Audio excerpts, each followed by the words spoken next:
Good morning, Jakarta. Good evening, Mexico City.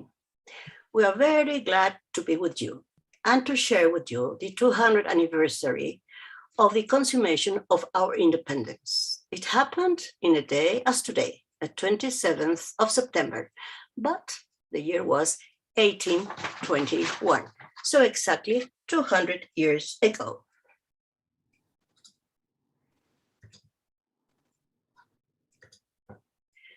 Thanks to the Ministry of Foreign Affairs of Mexico and the YouTube channel of the National Institute of Anthropology and History, we are bound together with you across oceans and territories. I would like to introduce you first of all to my colleagues. Silvia Salgado, here in Mexico City, doctor in art history, pedagogue and researcher, will let us know about choir books being freshly written or imported just in times of war and independence. Analía Cherñavsky in Brazil, social historian and doctor in music, will introduce us to pieces of music, specifically piano music, becoming historical accounts. Davies in Chicago, doctor in musicology, will allow us to have a glimpse at peculiar printed music that was introduced in Mexico after the independence. Luisa Vilar, bachelor in philosophy and doctor in musicology, will show us what happened with mourning deaths of a pope and an archbishop in the midst of the Mexican-American War, only 25 years later after the independence. Carolina Sacristán, in the north of our country, in Monterrey, a harpsichordist and doctor in art history, will illuminate us on how, after the independence war, music enabled and empowered women in a men's society. And finally, Antonio Ruiz, doctor in history, will display, both visually as well as orally, how improvised vocal polyphony practice from the 16th century crossed the 19th century choir books of Mexico City Cathedral and landed in a Nahua community of our days. My name is Lucero Enríquez, and I am a musicologist and an art historian, and I will be the host in this event. We start our program with choir books, and we end our program with choir books. What is that? Beginning is the end, and the end is the beginning? Is it a labyrinth? Well, yes, kind of labyrinth. We shall see. I will use history as the ball of a gold thread to guide us in our way out of the labyrinth. Let's see what results. This event will take about 2 hours, so it's a bit long. So have a cup of coffee and a glass of water if you need it, because probably you will need it. But what we will need is a break that we decided after the programs were printed. So we make a break in the middle. So after Drew's intervention, after 3 participations, we make a break to dialogue with you. We are very interested in listening to your questions, to your comments. And if you are so kind as to write in the chat of this transmission, your name and the country you are, where you are writing and listening, we will be very grateful with you. So we can really respond to your questions in these 2 moments of dialogue with you. As you have seen, our seminar is known as Musicat, is an international academic community. We operate as a network since 2002. Our common goal is to study not only the music, but the sound landscape, so to say, of the cathedrals in New Spain and in Mexico independent. Why? In order to approach to the societies of those times, in order to get them to know them better. Music helps a lot for that. Here, the seminar is situated in the National Autonomous University of Mexico. This is a huge campus, as you can see. And there you have in the little middle, the Instituto de Investigaciones Estéticas, the Institute of Aesthetic Research. There is where our seminary, before the COVID, had its daily meetings, weekly meetings, monthly meetings, many meetings in this little place. So this is our webpage. we invite you to visit it. Here you can download, without any cost, all our publications, cuadernos, the catalogs, memories, and you also can visit our databases, the chapter acts, the music catalogs. We have also a little library of choir books, and our most recent project, the Red Digital Musicat. Here you can find interesting things and several audiovisual resources, like videos, for example. You have several videos here. They are short and they are not long, not more than 5-6 minutes at most. And some other resources we're developing, like, for example, this infografia, where you can listen to the sound of the instruments that were played at the cathedral in the 16th and the 17th century. So, as this is a place of the videos, it is now the time to very pompously invite you to the worldwide premiere of our last video. So I invite you to listen and to see it.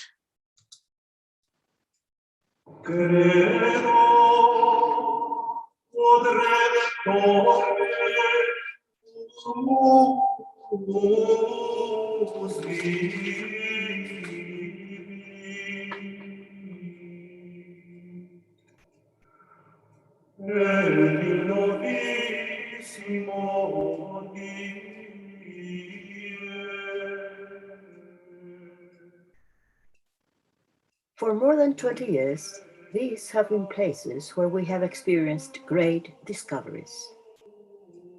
The choir book library and the music archive of the Cathedral of Mexico. Both closed their doors on Wednesday, March the 25th, 2020. The COVID expelled us. Later, our academic house, the Institute of Aesthetic Research of the National Autonomous University of Mexico, also closed theirs, twice expelled by the COVID.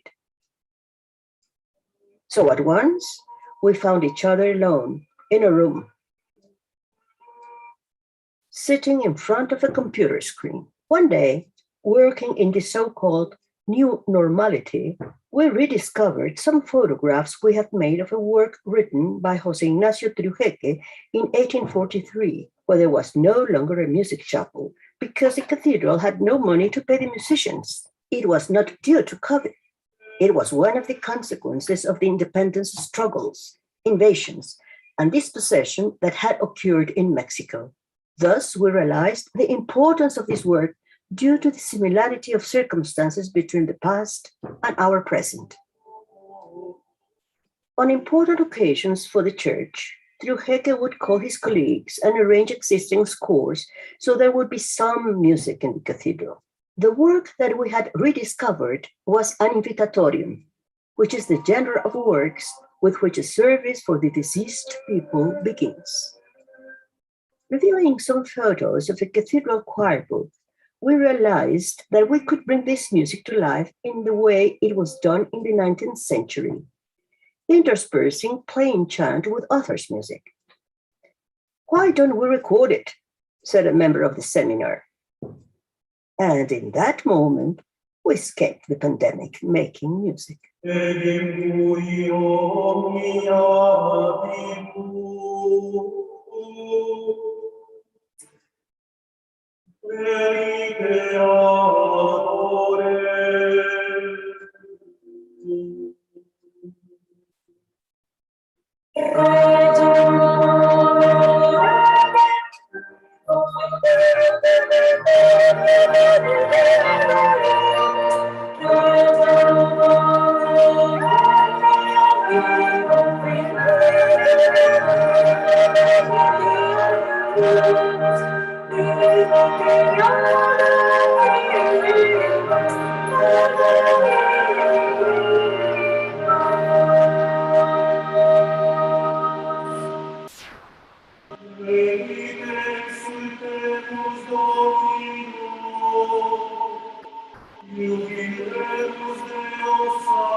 So now you know us.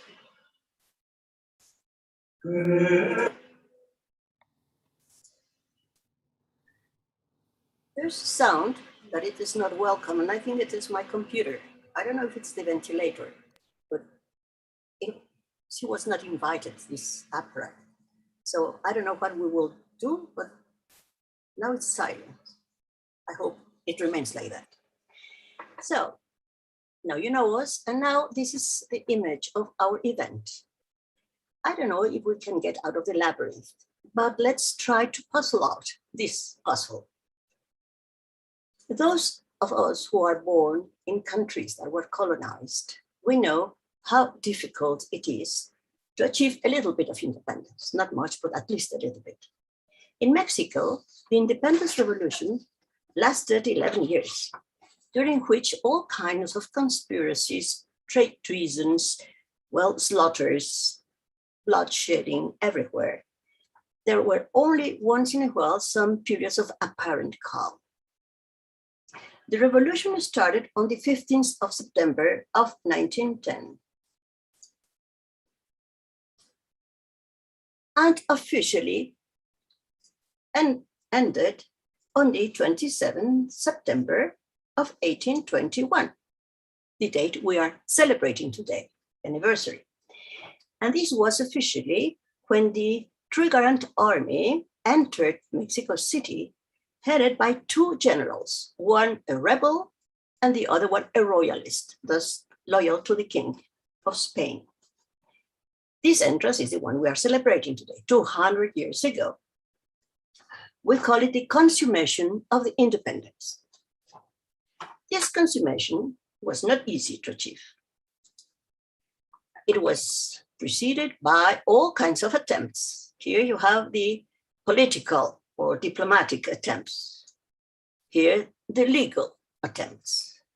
In fact, all kinds of attempts were made in order to reconcile conflicted interests. It was very difficult to convince both insurgents and royalists that the best for everyone was to make peace and not more war. So, despite these troublesome times, these troublesome 11 years between the beginning of the independence and the consummation of independence, choir books were being made here, freshly made, or were imported They asked them from Spain and they bought it from Spain in the period of wars and slaughters and treasons and fightings. So about this very interesting and intriguing theme, Silvia Salgado, in her own voice and in the voice of Diana Hernandez, will tell us about it.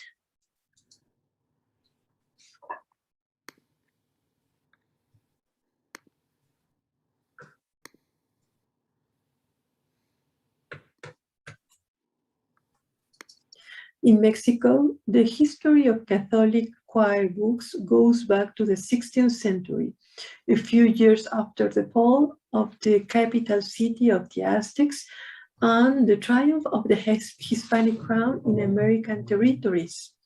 At that moment, European manuscripts and printed books began to arrive from the Iberian Peninsula. These books became important instruments in the material and spiritual conquest of the inhabitants of the American area in the New World. During the 3 centuries that the colonial period lasted, hundreds of choir books were both produced and imported. They all served for the celebration of divine worship in the churches of the territory of New Spain or Mexico and beyond. These choir book libraries served to cover the ritual needs of cathedral convents and parishes. In general, choir books contain music related to 2 different types of practices. One corresponds to monodic singing, where several singers simultaneously intonate a single melody. The second entails polyphonic singing, where several melodic lines are heard in counterpoint. Monodic singing books are usually larger in size than those meant for polyphonic singing. Monodic books will be placed on a large lectern placed in the middle of the choral space, and several members of the choir, located at different distance according to their hierarchy, read from the same book. On the other hand, polyphonic books will be placed on a smaller lectern. A more reduced choir, formed by professional singers, will take place around it and read for the same book. The text of these monodic and polyphonic pieces comes mainly from the Bible and the rites established by the Church over several centuries dating back to the origins of Christianity. These texts also draw from various Judaic sources. The singing of these texts by the members of the choirs became a fundamental way of supporting and formalizing the celebration of the divine office and the Mass. For this reason, ecclesiastical dignities participated together with the singers who had to comply with the rules of choir that served to regulate the functioning and the behavior of its members. As for their materiality, shape, and design, the general feature of these Hispanic choir books are quite striking. They can measure 80 centimeters or 32 inches in terms of height and can weigh 40 kilos or 100 pounds. The books often include parchment folios, Gothic writing, square musical notation, and wooden covers protected with leather adorning with iron fittings. Some of them have miniatures and embellished capital letters with gold leaf and great artistic quality. Returning to the historical thread, the Papal central theme, it will be noted that in the early 19th century, in Mexico independence, traditional and conservative views were also preset and reanimated. This was the case in social sectors dominated by the Bourbon regime of the Hispanic monarchy. The same occurred in those circles who were against the Napoleonic Empire imposed on Spain. On one hand, from 1810 to 1821, Mexico faced the war of its independence to leave behind its colonial condition before the convulsion weakened the Spanish Empire.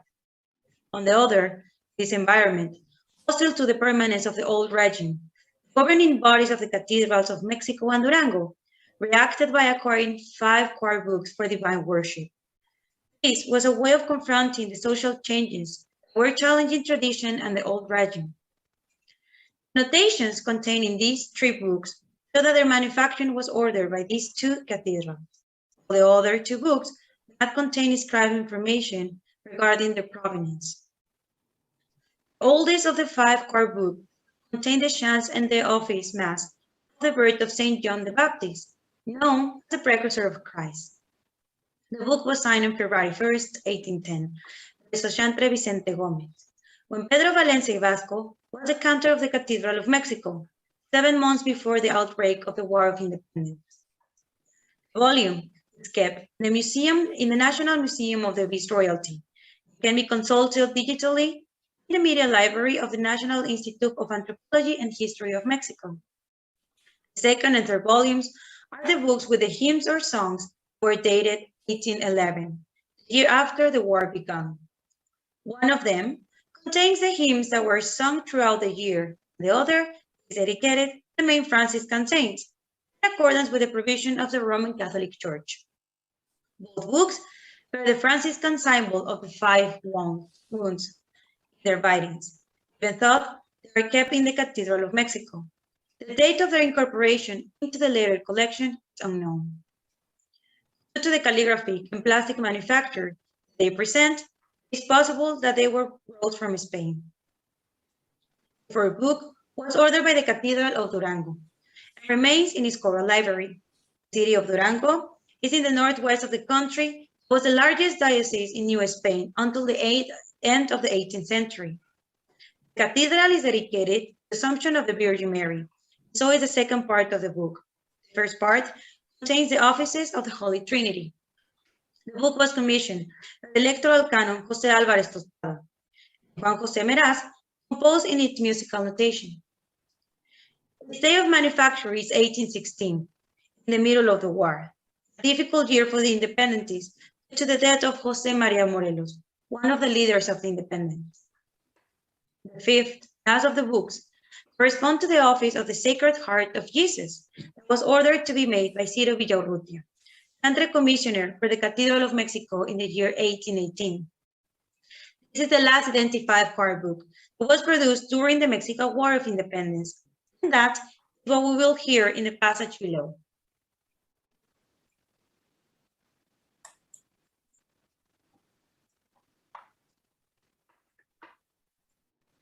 Ecretimini et videte filies Sion,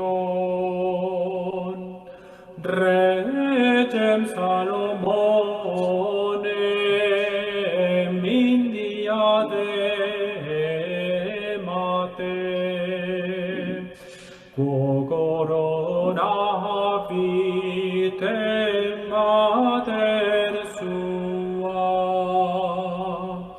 in die desponsationis eius, et in die letitiae cordis eius. Eruptavit cor meum verbum bonum, dico ego opera mea regi. Gloria Patri et Filio et Spiritui Sancto, sic ut erat in principio et nunc et semper et in saecula saeculorum. Amen. Ecredimini et videte filies Sion, regem Salomonem in diademate,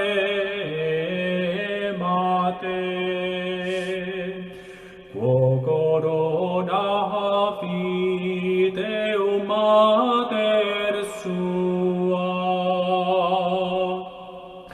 in die desponsationis eius, et in die electitie cortis eius.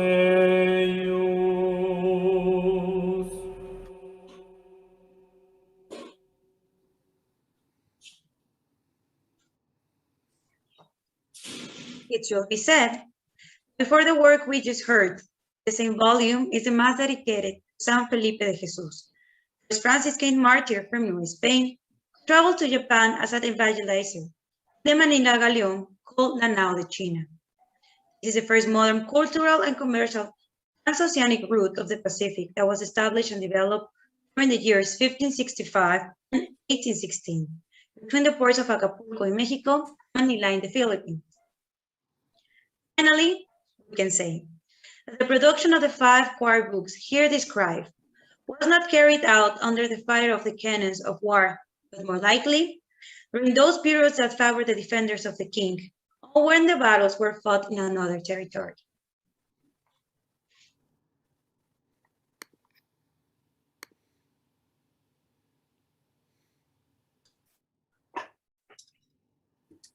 Well, indeed, many battles took place in the 11 years struggle. Imagine what it meant to get free from 300 years of colonial dominion. After such a tremendous struggle, and Mexico became free. But as a very poor country, and very weak, and very disorganized, and with a large international debt. That's something familiar, isn't it?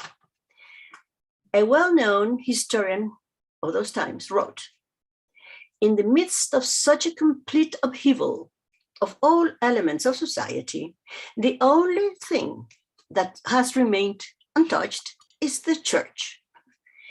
And that is because neither the Congress nor the government have been able to put their hands in the administration or in the election of its ministers. Those ministers ordered the choir books you just have seen. They paid for them.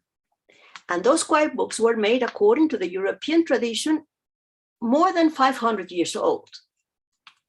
So in the midst of the independence war and after, when independence was consumed, these choir books were used as if nothing has happened in Mexico. The ritual of the church just went on as nothing had happened. Masses and offices took place as in former times, no matter what kind of government was ruling at that moment, because they all needed the church and the cathedral to legitimize themselves. Therefore, people who attended the offices and the church, the masses, for example, they were surrounded mainly by the sound you just heard from the liturgical chant, as the one they have heard before. The cathedral sound landscape remained as always. Yet, after the offices, those people went and attended to parties, where a new dance, almost forbidden, was just emerging. A dance with couples embracing and whirling around the room. Such a dance was not only fashionable, but it became synonymous of modern, and that dance was the waltz. So Analía will talk to us, will show us one of these collection of waltzes that still you can find today in the musical archive of the Mexico City Cathedral.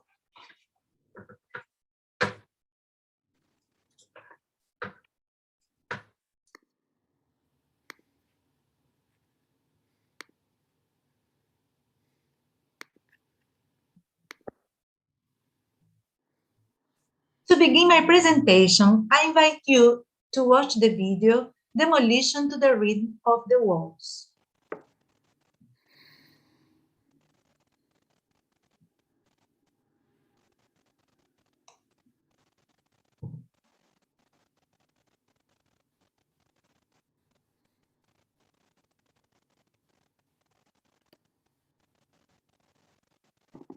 A historical fact captured in a special way. the demolition of the Parian.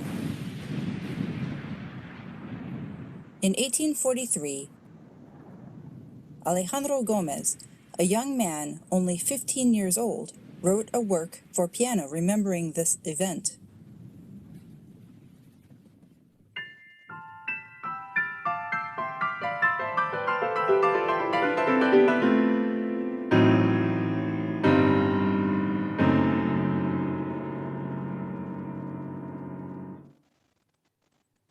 The Parian was a market located in the heart of Mexico City.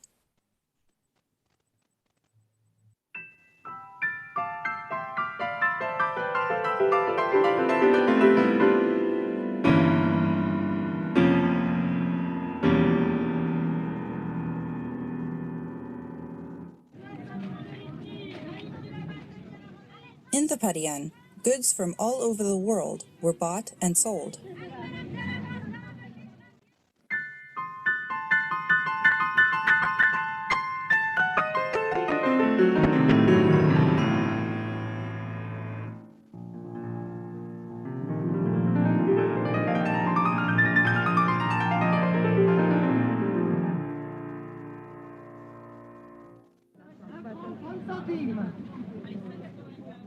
The Parian was a meeting point for society.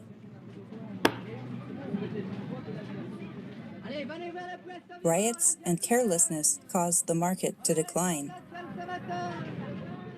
In the end, people saw the Parian as a very ugly building that needed to be demolished.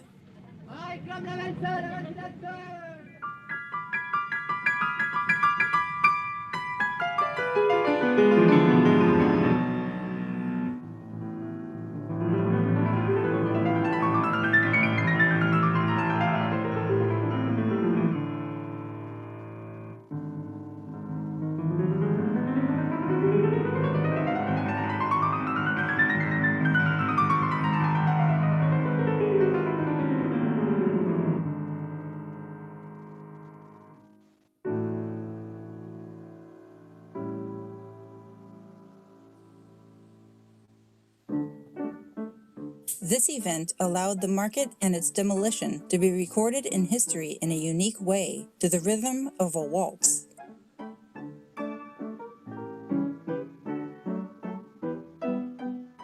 Believe it or not, this score is in the music archive of the Cathedral of Mexico.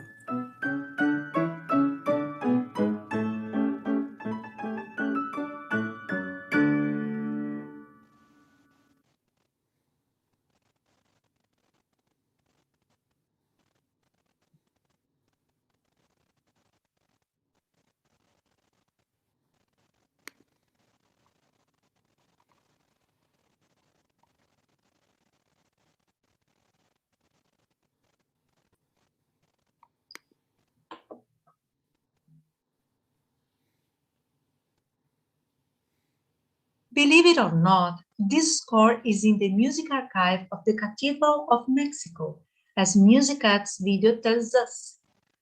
In fact, the score of the demolition of the Parian of Mexico is the first of a collection of 11 works printed in Mexico, dated from 1843, compositions for piano solo, catalog number A1686. Each score was published separately and were shunned together to form a collection. All the waltzes have their individual cover page with drawings and ornamented margins. The table shows the contents of this collection. As we can see, the collection is made up of 10 waltzes and a gallop, dances that reached the elites of this country as part of the French cultural influence. It's needless to emphasize the importance of the waltz as a 19th century musical genre. On the one hand, for its intrinsic relationship with the development of the piano repertoire, and on the other hand, for its role as a dance, a revolutionary dance, the first ballroom dance and confronted pairs, and a new sensitivity and new forms of sociability. In addition, its worth noting that all the pieces in the collection, despite representing European musical genres, were composed or arranged by Mexican musicians, such as Gomez, Rivera, Valderas, Delgado, and Marzán, and William Wallace, an itinerant Irish musician that was in Mexico in the 1840s, conducted Italian opera and, naturally, composing and publishing waltzes. 3 themes are developed in the collection. The first theme that appears is linked to the Parian of Mexico, included in the first 3 waltzes: the demolition, the farewell, and the reparation. A second explicit theme is in the 4 seasons: the spring, the summer, the autumn, and the winter. And a third theme delineated by the homage to diverse feminine figures: the miller, the Aragonese, the charming, and the favorite. We do not know who took the trouble of putting together this group of pieces, with these characteristics in common, with this profile, who stitched and tied them together. But we believe that not knowing the identity of the author of the collection does not detract from the fact that the set of the first 3 waltzes, and perhaps also did to the other pieces, forms a narrative founded in the year 1843, which starts from the demolition of this important symbol of the city, and that tells part of the history of the society that lived, attended, and participated in that demolition. It's beyond the scope of this presentation to make a musical analysis of each of the waltzes in the collection, but I do want to share some impressions about the first 3 waltzes. We see that the demolition begins with a long introduction with programmatic characteristics, where together with the musical ideas translated into chord sequence followed by long ascending and descending scales using a wide extension of the piano. The following phrases are described: blows, fallen stones, blows, stones swam around. Thus that rises, the square being cleared up, total clarence.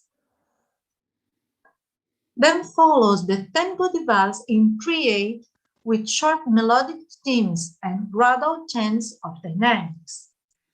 This is how the demolition of the Parian unfolds. The Parian was the market located in the heart of Mexico City, as the Musicat video informs us, where merchandise from all over the world was bagged and sold. At this point, it's perhaps interesting to remember the important Manila galleon, which made crossing between the Philippines and New Spain, reaching mainly the port of Acapulco. From Acapulco, the merchandise went to the capital, part of the continued on to Veracruz, where it was shipped on its way to Europe. Another part found its final point of sale in Mexico City, where the main place of marketing was the Parian, a vast building that occupied more or less the square that now has the name of Zócalo. Named the Parian after its counterpart in the Philippines, this place kept within its walls a great variety of Eastern and of European merchandise and from around the world. It's occupied by the stores of silk merchants, fabrics that present the most varied assortments, and in front of their stores there are women's stalls with all kinds of fruits and herbs. The inner part was crisscrossed by narrow streets in all directions, and in the center there was a block of boxes, which was the name given to all the stores in the building. Decadent due to repeat, riots and neglects, as Musicat video once again informs us, began to be seen by the people as a very unpleasant-looking building that had to be demolished in the service, at least in terms of discourse, of modernization and the imposition of a new social, economic, and aesthetic model for Mexico. The 19th century marked the periods of rearrangement of the internal structure and the image of the cities as a symbol, and why not, of the identity of the old and new Mexican nation.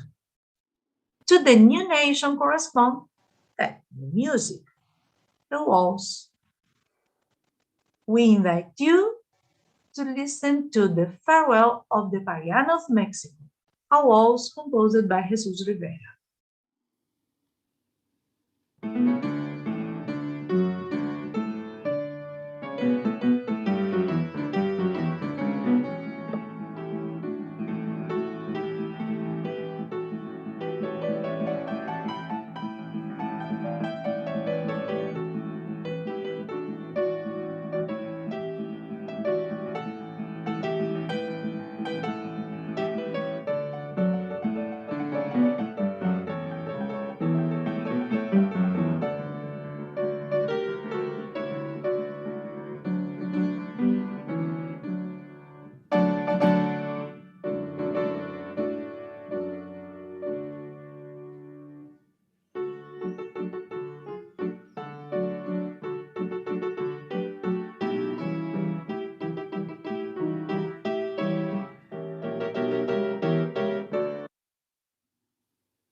The farewell, indeed, is introduced majestuoso and moderato in tempo.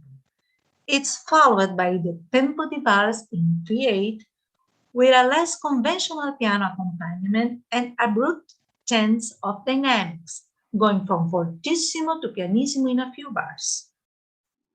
However, in most of the piece, the score indicates dolce, and when the second theme is performed, it's in a minor key, indicates con mucha delicadeza, with great delicacy. Of course, the farewell demands solemnity, but at the same time, it's necessary to treat it with care and delicacy. But let's move on our third waltz, the Reparation, composed by Agustín Valderas, piano and singing teacher at the National Conservatory of Mexico. Regarding the title, The Reparation, historical documents use the term repair, the idea of reparation, to refer exclusively to the compensation due to the merchants who occupied the market's boxes at the time and who were evicted in the process of demolition, the building, and opening up the urban space. The disposition of the central government was that the city hall should pay those affected. However, the lack of municipal funds have been a constant during the first half of the 19th century. Apparently, everyone agreed that compensation was necessary to repair the economic damage suffered, but no one ended up taking charge of this reparation. Next, I invite you to listen to the sound of the reparation to the rhythm of the waltz.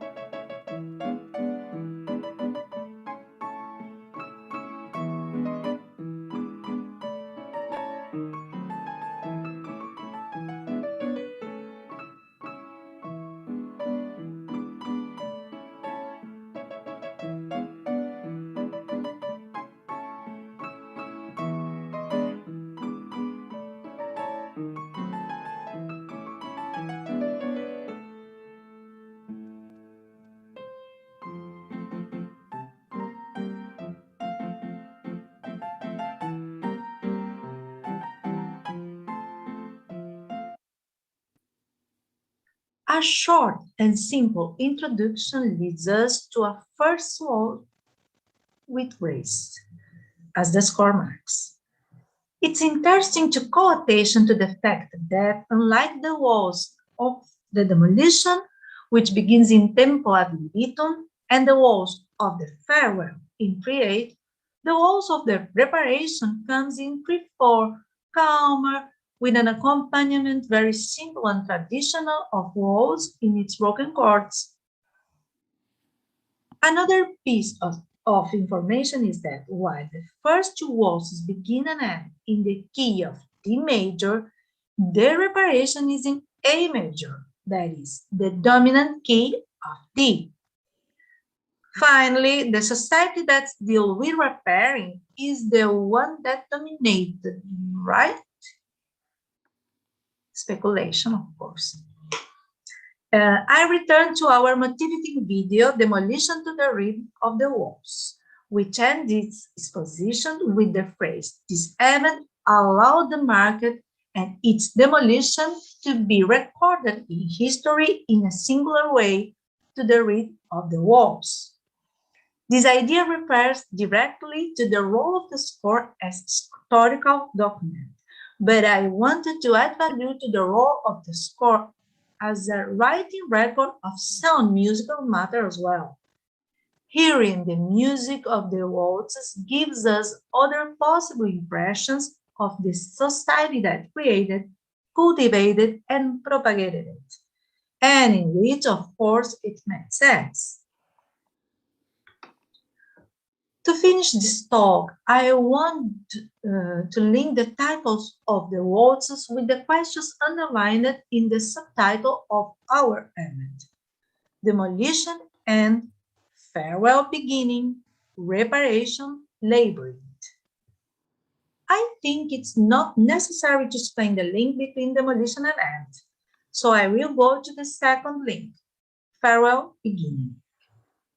And for that, I will go to a musical reference that repeated da capo al fine used in two of our waltzes, the Farewell and the Reparation, and popularized by the form of the capo aria of the Italian opera, another of the most important musical presence in 19th century Mexico, and more representative of that new romantic sensibility and its ambiguous relationship with tradition. And finally, the reparation labyrinth link. The apparent consensus regarding the need to demolish the riparian in order to beautify and clean up the city found its limits when the financial difficulties of the central and local government postponed, restricted, and finally eluded the payment of compensation to those affected. In this context, it is interesting to share with you the first definition of the term labyrinth in the RIE dictionary, a place artificially formed by streets and crossroads to confuse those who enter it so that they cannot find the exit. Thank you very much.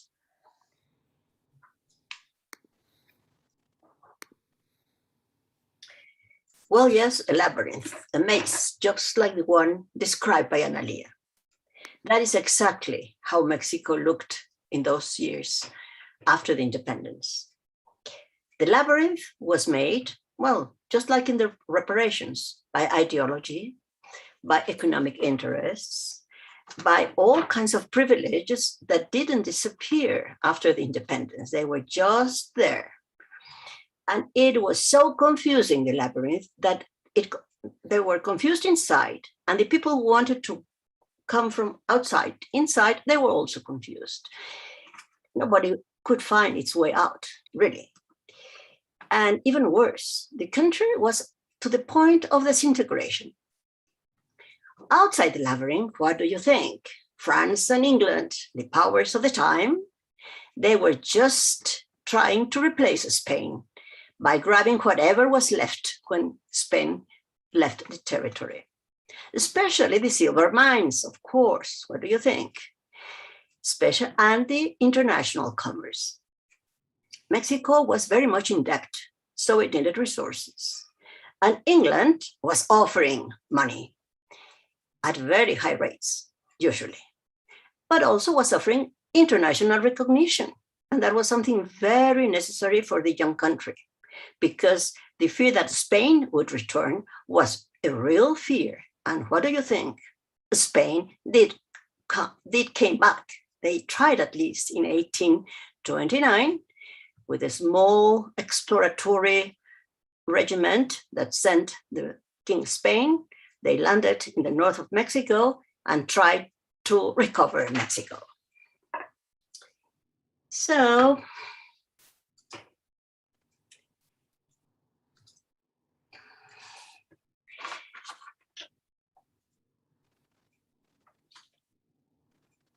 Spain did not manage, but I think I am a little bit lost. And now it's time to Drew. So this is not going to happen now. It's time of Drew. Drew will tell us about some imports that came from Germany, the Bundes Confederation, some of the states there. There were people who were very interested, genuinely interested in Mexico because, and thanks to the books published by Alexander von Humboldt, who made a marvelous job in that sense. And they were interested in Mexican archaeology, Mexican nature, and Mexican mining, of course. So from that part of the world came mysterious imports. Andrew will put some light on those imports that you can see, of course, in the music archive of the Mexico Cathedral.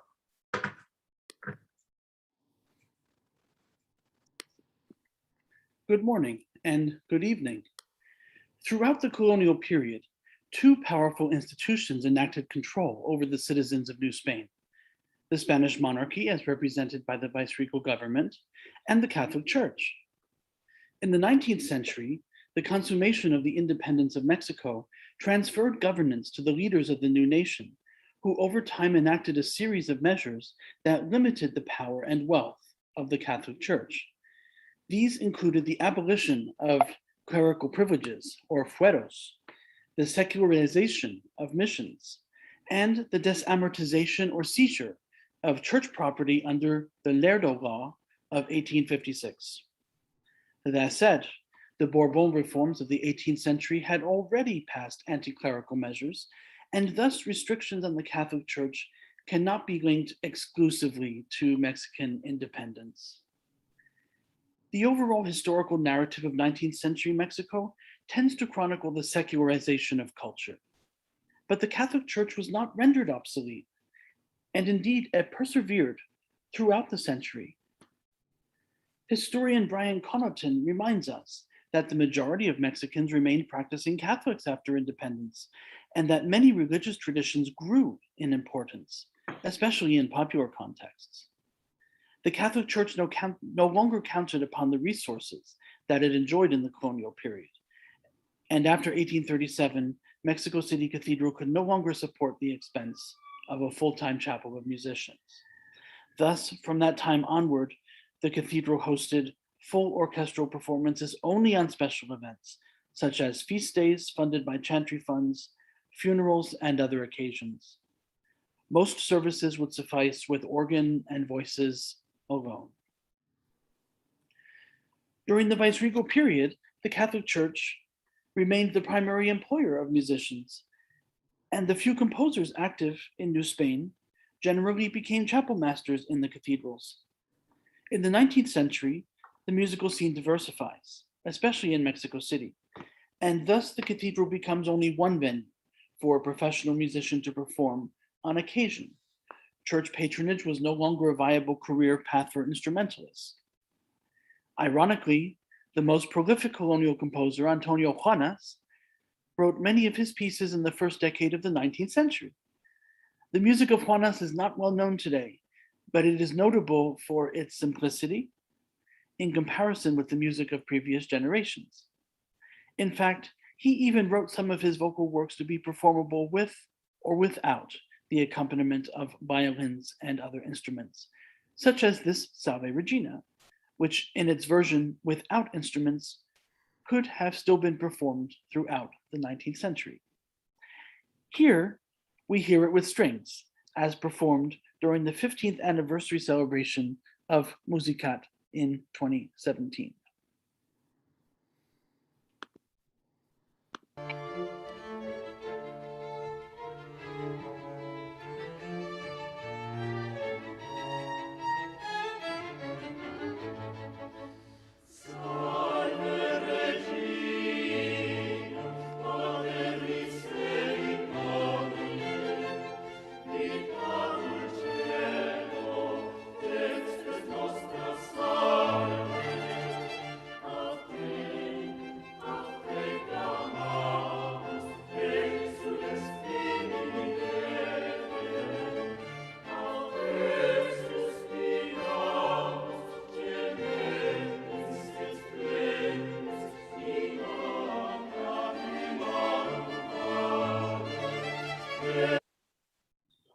Juanes would be the last colonial chapel master to work at Mexico City Cathedral, and the story of musical production in the decades following his death, which symbolically occurred around the same time as the consummation of Mexican independence, is a series of contradictions and puzzles that remains unwritten today. The trajectory of church music in 19th century Mexico mirrors general European trends, although it is not clear if the developments occurred for the same reasons. Many of these European trends are in themselves contradictions. For example, composers cultivated ever larger and ever smaller forms, and thus we see an enormous work, such as Giuseppe Verdi's Requiem of 1874, balanced by Charles Gounod's miniature setting of the Ave Maria from 1853, which incorporates the ancient music of J.S. Bach. Both of these pieces are classics of the 19th century church repertoire. The same is true in Mexico, where composers such as Jose Antonio Gomez wrote lengthy masses for special occasions at Mexico City Cathedral, despite the absence of a full-time music chapel. Other composers were writing short devotional songs that could be performed in the church or in the home.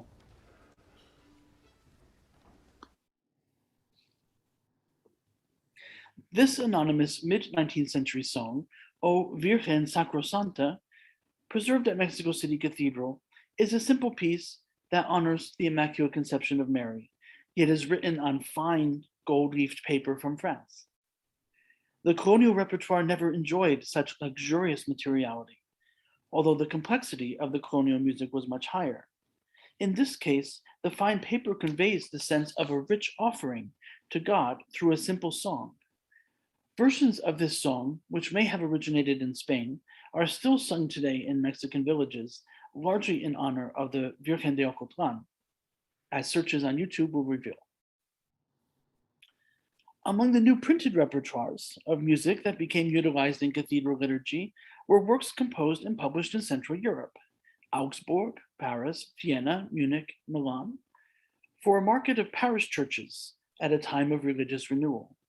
Spain, the old mother country, did not support much of a market for printed music, and very little music by Spanish composers actually came to Mexico City during the 19th century. One reason of this, of course, is the prevailing anti-Spanish sentiment, as well as a vogue for all things French and all things continental.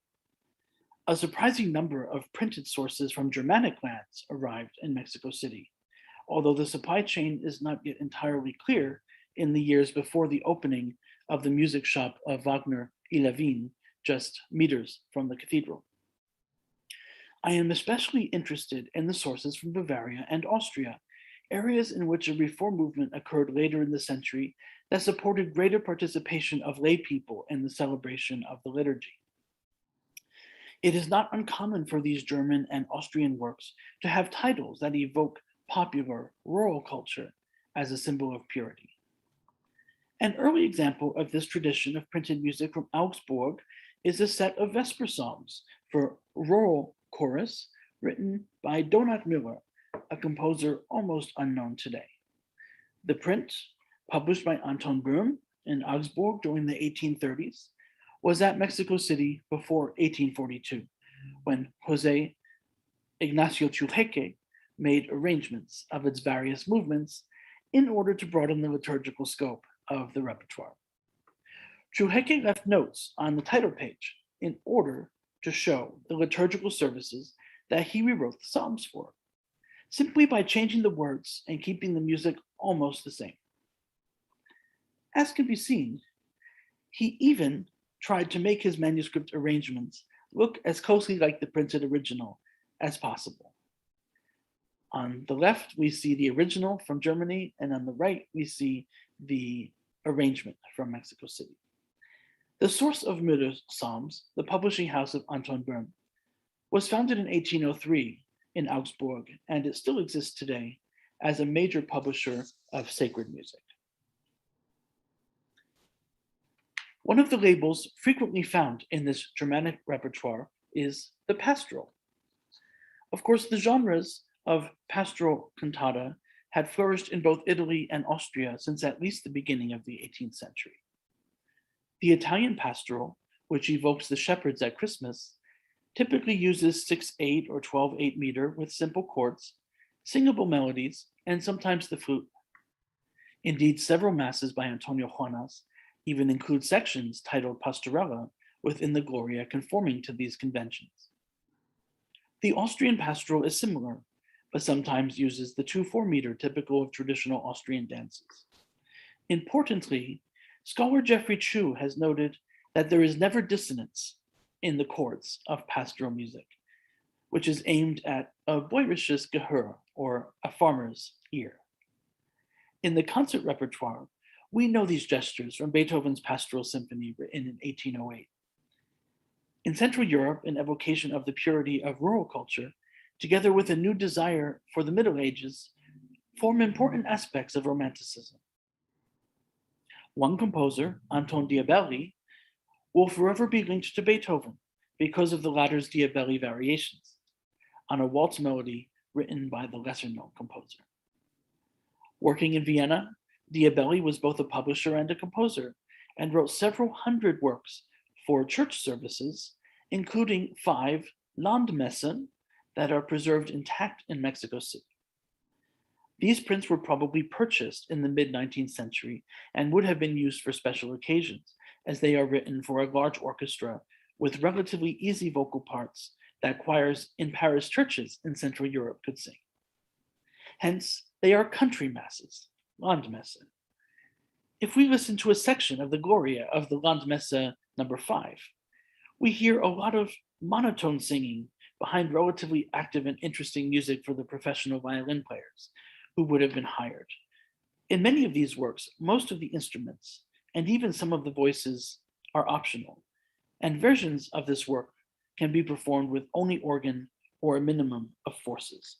Such possibilities responded to the realities of church music in the 19th century, whether in Mexico or in Europe. Let's listen to a few seconds of this work through an electronic representation found on YouTube.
Aside from Mexican politics, the global Catholic Church spent much of the 19th century finding itself, largely through various parallel quests for liturgical purity influenced by the Romantic imagination of the Middle Ages. The codification of Gregorian chant by the monks at Salem, the Sicilian movement in Italy and Germany, the opening of Gregorian chant schools for singing, even in Mexico, and the composition of new liturgical monophony point to these reforms, which culminate in the famous Motu Proprio of 1903 by Pope Pius X about liturgical music. Does the presence of this repertoire in Mexico suggest that similar reform movements were on the mind of clerics and politicians alike? One could argue that the liberals, such as Miguel Lerdo de Tejada, envisioned a rural middle-class Mexico much like the ideal folk imagined in the country masses. And in that sense, the simplified music seems appropriate. At the same time, I think the Europeans envisioned the folk of their country masses as outside of time and more archetypal, a model to recapture, but always abstract in the modern world. As such, the Mexican middle class was a more modern, secular phenomenon than the imaginary Austrian shepherd, and perhaps was better defined by salon music. In sum, over the period introduced here, decolonization removed power, both secular and financial, from the Catholic Church, and thus practical musicians began to find careers that only sometimes included work in sacred music. The chapel master converted from the role of a composer to that of a choral director. By losing much of its prestige, the cathedral became much more like a parish church and more connected to everyday life and everyday people than perhaps it ever could have been during colonial times. Like the music, it became more humble, at least sometimes. Thank you. Well, if the church became humble in the 19th century, we are always humble in the 21st century. But now it's time for us to have contact with you. So I will ask Pablo and Diana to transmit us any questions or comments we have received from our public. So please, Diana, Pablo.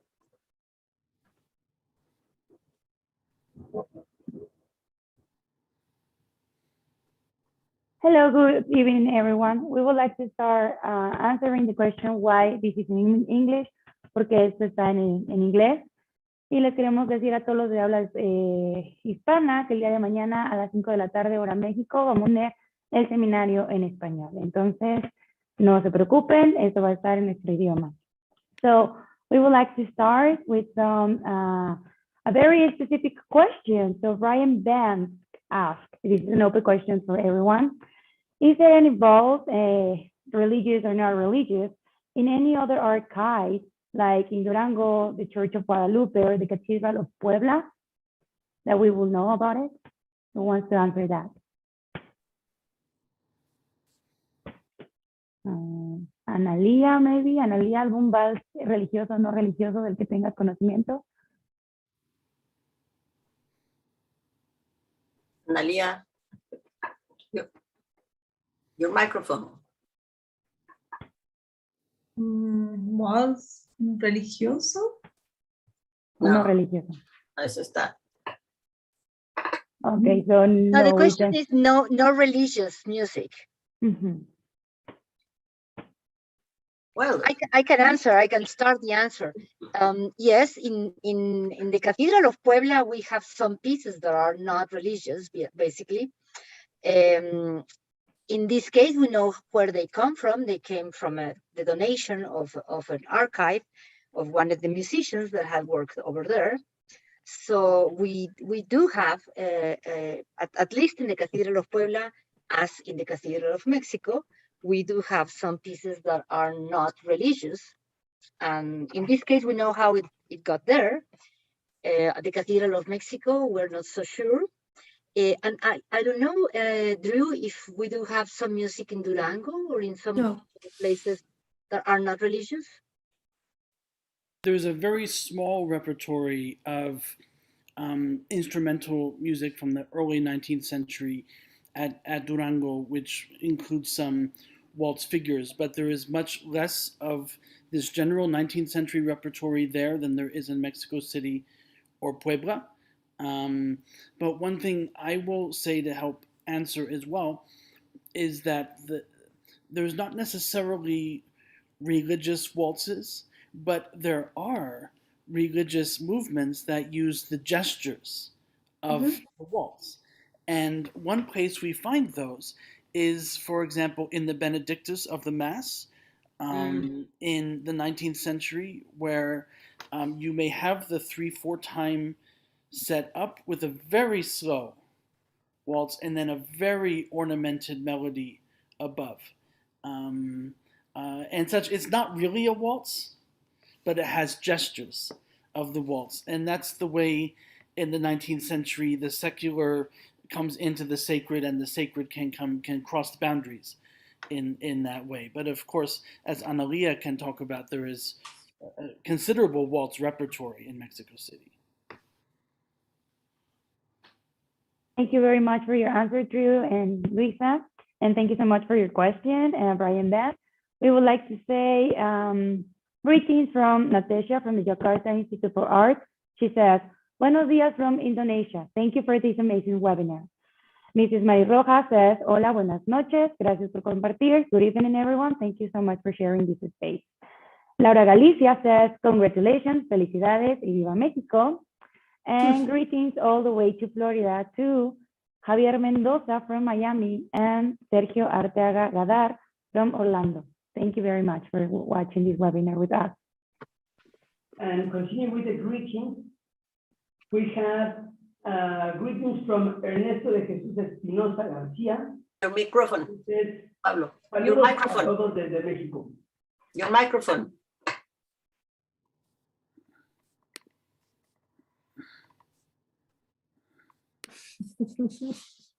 Sorry, sometimes.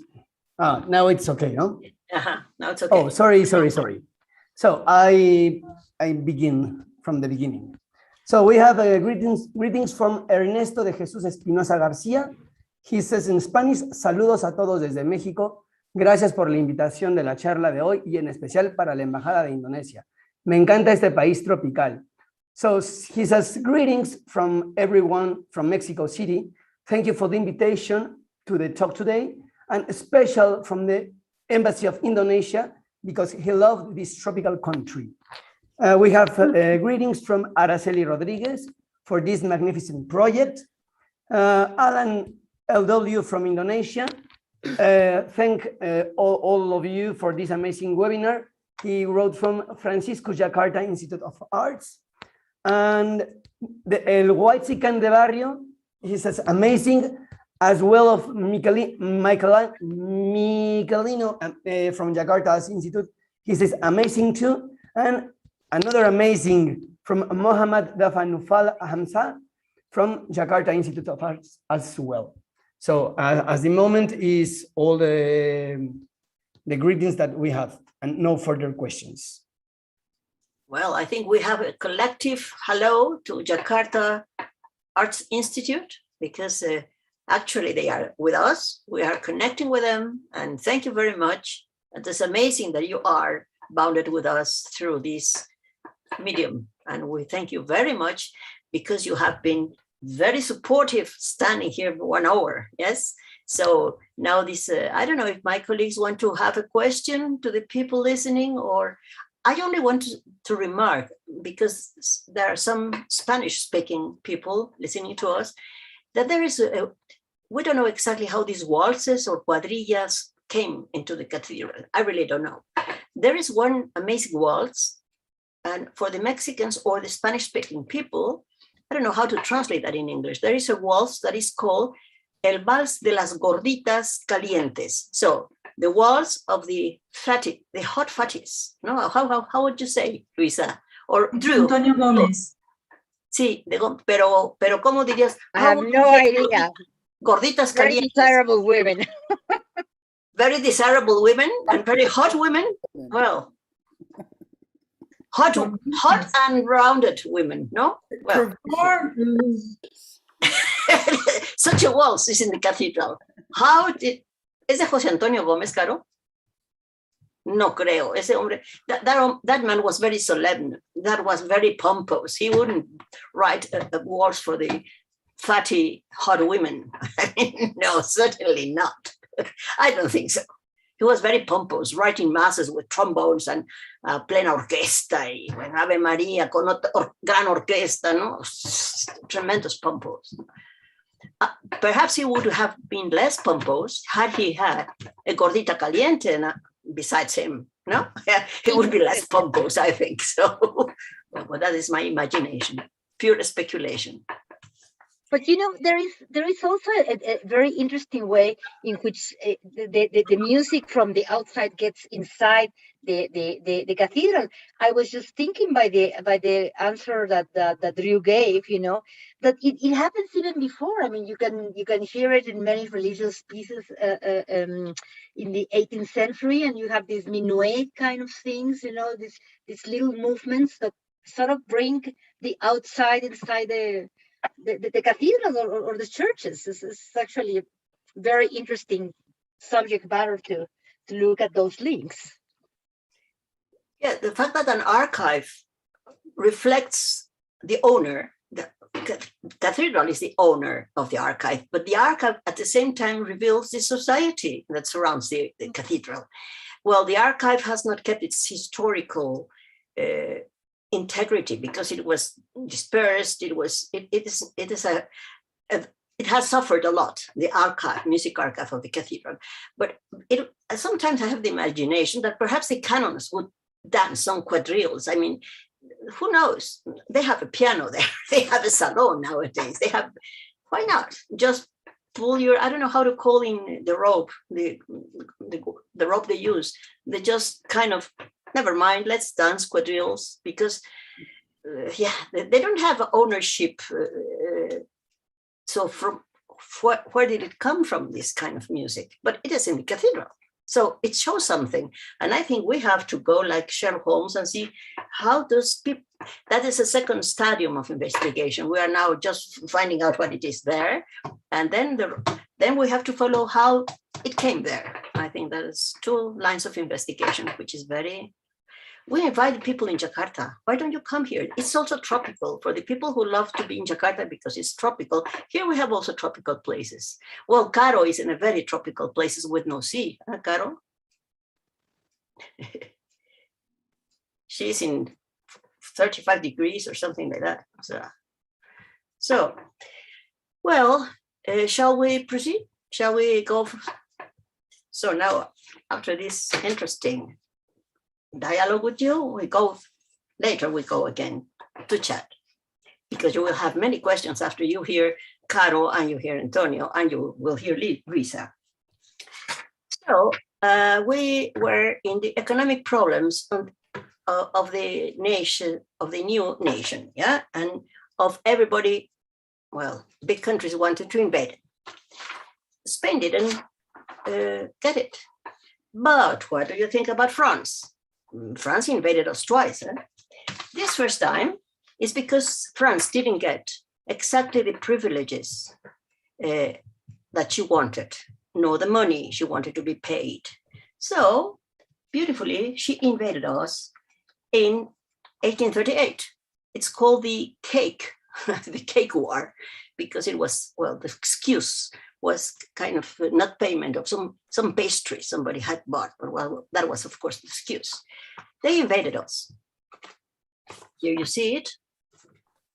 In the sources are French, by the way, yeah. And here you see how we put them in the puzzle. And after this invasion, 10 years after this, in 1847, our neighbor, the now called United States of America, always expansionist, they declared us war in 1846. Yeah. And as a result of the war, we lost the war. And with the war, we lost also half of the territory. So in 1847, Mexicans were quite sad and quite angry, I think so. both things. But in this very sad moment, when we have lost half of our northern territory, something happened in Puebla that Luisa is going to tell us, because they were very sad and very conflictive moments in our country. So Luisa, we hear what sadness you have to share with us.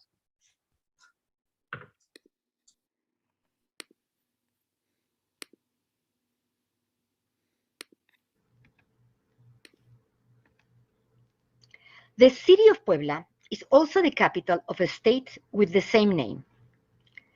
Marked in red in this map, as we can see, it lays southeast of Mexico City, and 82 miles separate the cathedrals of these two major cultural centers. To travel from one to the other, one crosses a beautiful forest with two famous volcanoes whose names in Nahuatl language are Popocatépetl and Iztaccíhuatl. One of them is quite active. Although both cities have kept some alliances, they also compete with each other. Puebla has always considered itself the religious capital of Mexico. This explains why Puebla's cathedral was consecrated in 1649, almost 7 years before the consecration of Mexico City's cathedral in 1656. No one should be surprised that these two important cultural and religious institutions also competed to have the best artists at their service. So some of the finest architects, sculptors, painters, and musicians have moved between cathedrals depending on which one offered them the best payments and musical ensembles. Fortunately, the two cathedrals maintain important archives containing music composed or performed over the course of centuries. Musicologists who study these archives have tended to focus on the music that was composed in Mexico. But, as I intend to prove here, the scores of foreign authors can provide important clues regarding not just the history of the cathedrals, but on the cultural and political history of Mexico. This is the case of an early printed score of Mozart's Requiem shown in this photo. We do not know how or when this score arrived to the Cathedral of Puebla. However, the cover contains an annotation that reads, copied by José Manuel Plata in 59 high-quality folios and 19 booklets, in honor of our most holy prelate, Señor Gregorio XVI, in this holy cathedral of Puebla of the Angels in the month of September of 1846.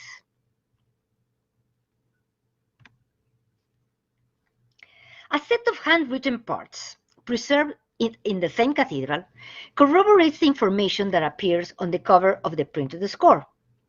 The manuscript base part says,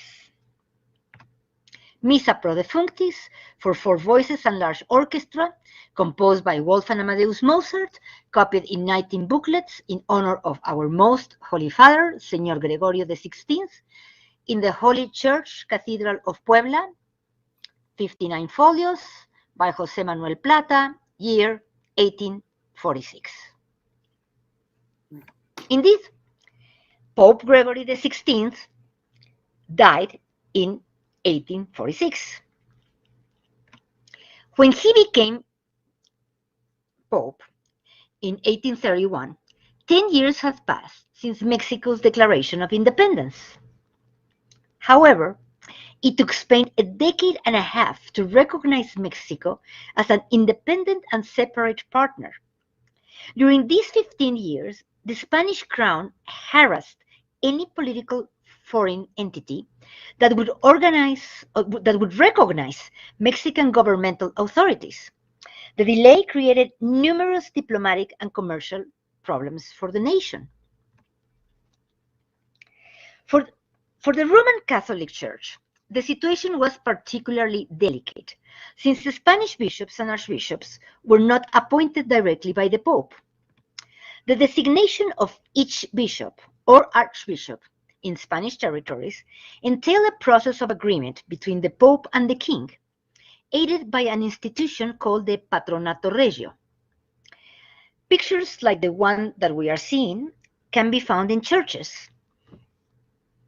Surely, so nobody forget who was the real boss.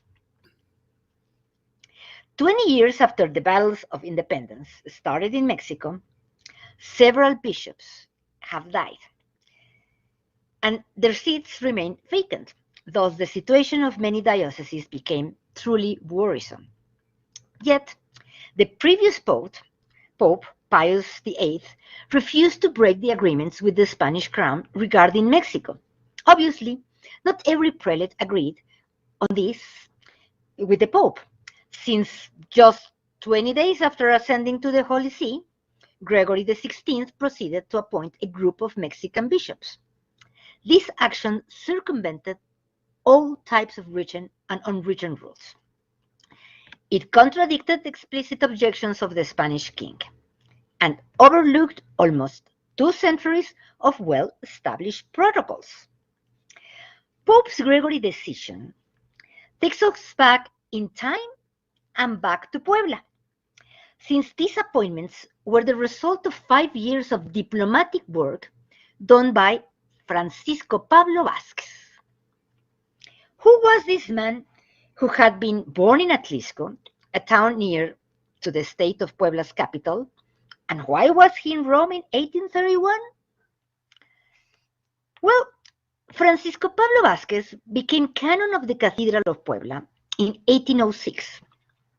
He had a doctorate in philosophy and theology, spoke several languages, and had undeniable diplomatic skills. On April 25th of 1825, General Guadalupe Victoria, the first president of Mexico, appointed Francisco Pablo Vázquez ambassador and minister plenipotentiary and sent him to Europe to negotiate the recognition of Mexico as an independent country. Vázquez traveled to London, Brussels, Paris, Florence, and Rome. His diplomatic skills were rewarded when Gregory XVI appointed him Bishop of Puebla. After such appointment, every bishop is usually consecrated by another local bishop. However, there were not many bishops left in Mexico, and Francisco Pablo Vázquez was already in Rome, so he returned to Mexico as a consecrated Bishop of Puebla. Back in Mexico, he proceeded to consecrate all the other Mexican bishops appointed by Pope Gregory.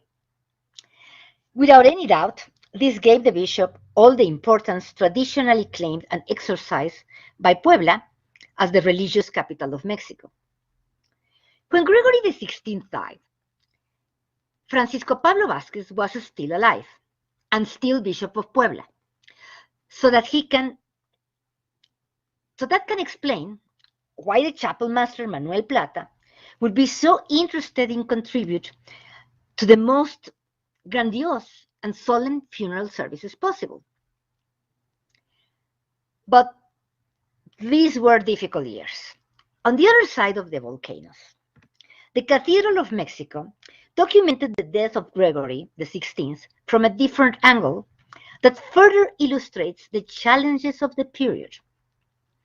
Pope Gregory passed away on the 1st of June of 1846, when Mexico City was already mourning the death of Archbishop Manuel Posada, which had occurred exactly 1 month before. Funeral services for both men were planned for October and early November. They took a lot of time to prepare. However, in between these 2 deaths, on May 13th of 1846, the U.S. Congress had approved a declaration of war against Mexico. This action followed the 1845 U.S. annexation of Texas. Now, the minutes of the Cathedral of Mexico revealed that at the beginning, the clergy, as many Mexican citizens, were not fully aware of the seriousness of the situation. When the month of October arrived, the funeral services of the Archbishop and the Pope were deferred for 2 months, thinking that this was how long the war would last. Yet, the war persisted. 1 year later, the cathedral and the National Palace were surrounded by American troops, as this well-known painting shows. On September 14th of 1847, the American flag was flown over the National Palace. And on December the 3rd, the Cathedral of Mexico decided to suspend the funeral services for the Pope and for the Archbishop. And they also decided that 500 masses would be offered instead. The high number of masses to be offered give an idea of the importance of what was left out. Not only a solemn mass with the best music, but also there would be no processions, either inside or outside the cathedral. It also meant giving up the idea of building a funerary memorial. For a pope or an archbishop, these temporal funeral altars, called catafalcos or túmulos, were quite tall and elaborate. To give you an idea of how they looked, I am showing here a picture of the funeral memorial built for Pope Leo XIII in the state of Zacatecas in 1903. Now, as for the results of the war, this map shows Mexican territory before the independence. And here we see Mexico after 1849, with a territorial extension that is much more similar to what the country has now. The Mexican-American War caused Mexico to lose 55% of its territory, and a United States that grew considerably, as we can observe by comparing the two maps. The war ended on the 2nd of February of 1848, leaving a worn-out country. After nearly three decades of political instability, Mexico certainly faced innumerable challenges in the decades to come, and before reaching its current political division. This is one reason why the history of music cannot be detached from its social and political environment. Interestingly, a simple musical score can serve as a reflection of what happened.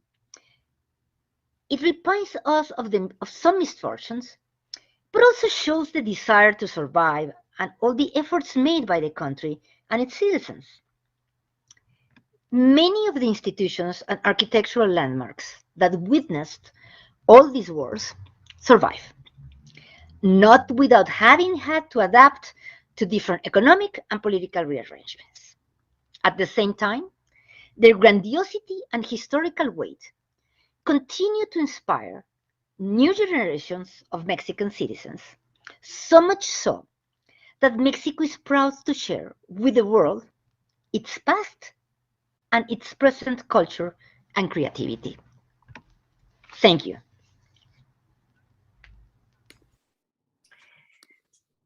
Well, Luisa, 200 years, almost as the one anniversary one celebrating, thanks to diplomacy, we are bound now cathedrals and diplomacy, because it was the Embassy of Indonesia who invited us to this webinar, yes? So thank you, the Embassy of Indonesia and the Jakarta Arts Institute, that they have not fled away. They are coming more people now than at the beginning. So I'm very glad, I'm very grateful, and I think we all will be grateful. So thank you for the Embassy in Indonesia, and that's one of the ways embassies and diplomats join the cathedral and the music. No, it's amazing. So we say in this invasion and this very sad days. In Mexico, we have a saying when we have these troubles, that unfortunately Mexico is so near United States and so far from God. And I think, well, our history proves to be true. The saying is not for nothing, no, not for nothing. So, here.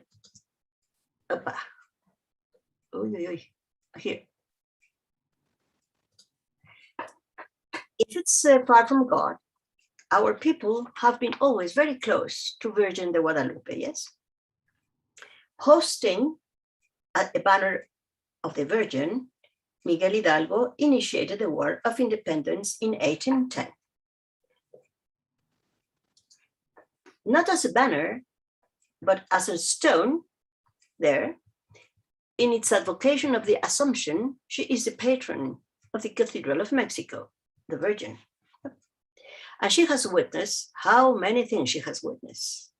Well, of course, the triumphal entrance of the Trigarant Army, which anniversary we are now celebrating, but also it witnessed the treason of one of these generals who made himself crowned as emperor. And he was later executed in 1824. Then came the establishment of the triumvirate from 1823 and the fall the same year. The creation of a representative, popular and federal republic in 1824 and its defeat in 1830. And from 1823 onward, the struggles between the Masonic lodges and the beginning of the costly back and forth changing of power between liberal federalist governments and conservative centralist governments. Faced with so much disorder, what do you think? The Virgin, I think, she left the stone place where she is located and say, well, Mexicans, bye-bye, try to fix your problems. Well,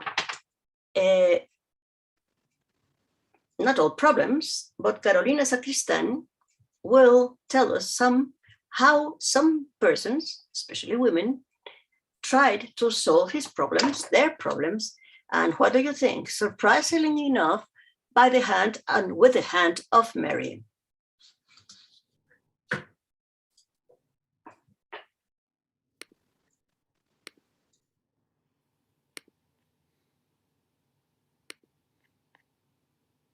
When we heard talking about music in Latin American cathedrals, we immediately imagine men singing, performing on musical instruments, composing, or copying pieces for the liturgy. Devotional music for lay women seems to have no place in this religious male-dominated environment. But some musical manuscripts in Mexico City Cathedral Archive contradict this assumption. They were composed and performed by women that were not nuns. In one of these manuscripts, the title page is beautifully decorated with lattice imitating lace and the beads of the rosary. The last page shows a geometrical drawing, giving either a simple idea of a temple implied by the text, or perhaps a sort of embroidered border handkerchief. This manuscript belongs to a lay association known as the Hijas de María Inmaculada, the Daughters of Mary Immaculate. It is a prayer for Virgin Mary set into music by Joaquín Martínez, a badly known composer around the 1860s. This and other similar musical pieces are clues of a complex and unexpected process triggered by the Mexican War of Independence, namely the emergence of a radical form of Catholic feminism with a strong French influence. My paper will focus on this matter. The predecessor of lay Catholic associations like the Hijas de María was the colonial urban confraternity, whose primary purpose was to boost the devotion to an image of Christ, the Virgin Mary, or a particular saint worshipped in local churches. This duty involved maintaining the chapel or altar dedicated to the divine character chosen and organizing a big special feast at least once a year. The expenses incurred by the confraternities in these public displays of piety, which often included fireworks, candles, musicians, singers, preachers, and adornments, could be significant.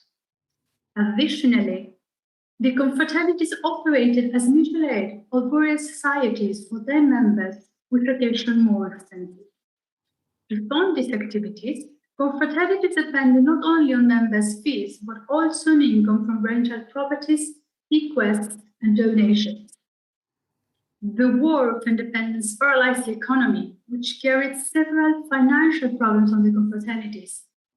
The post-war depression considerably reduced the income of confraternities, and their capacity to support the most relevant religious celebration became insufficient. The breast conditions continued until the 1830s. The cholera epidemic in 1832 warned the situation.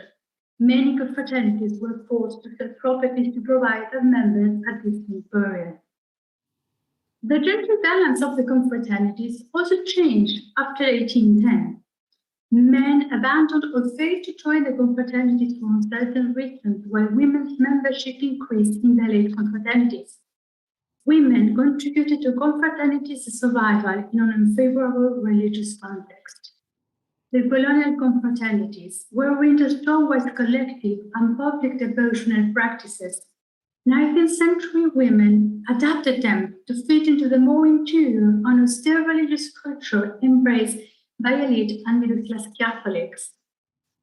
Women also modernized the confraternities by calling them associations and tailoring them to the political and cultural fashion of the 19th century.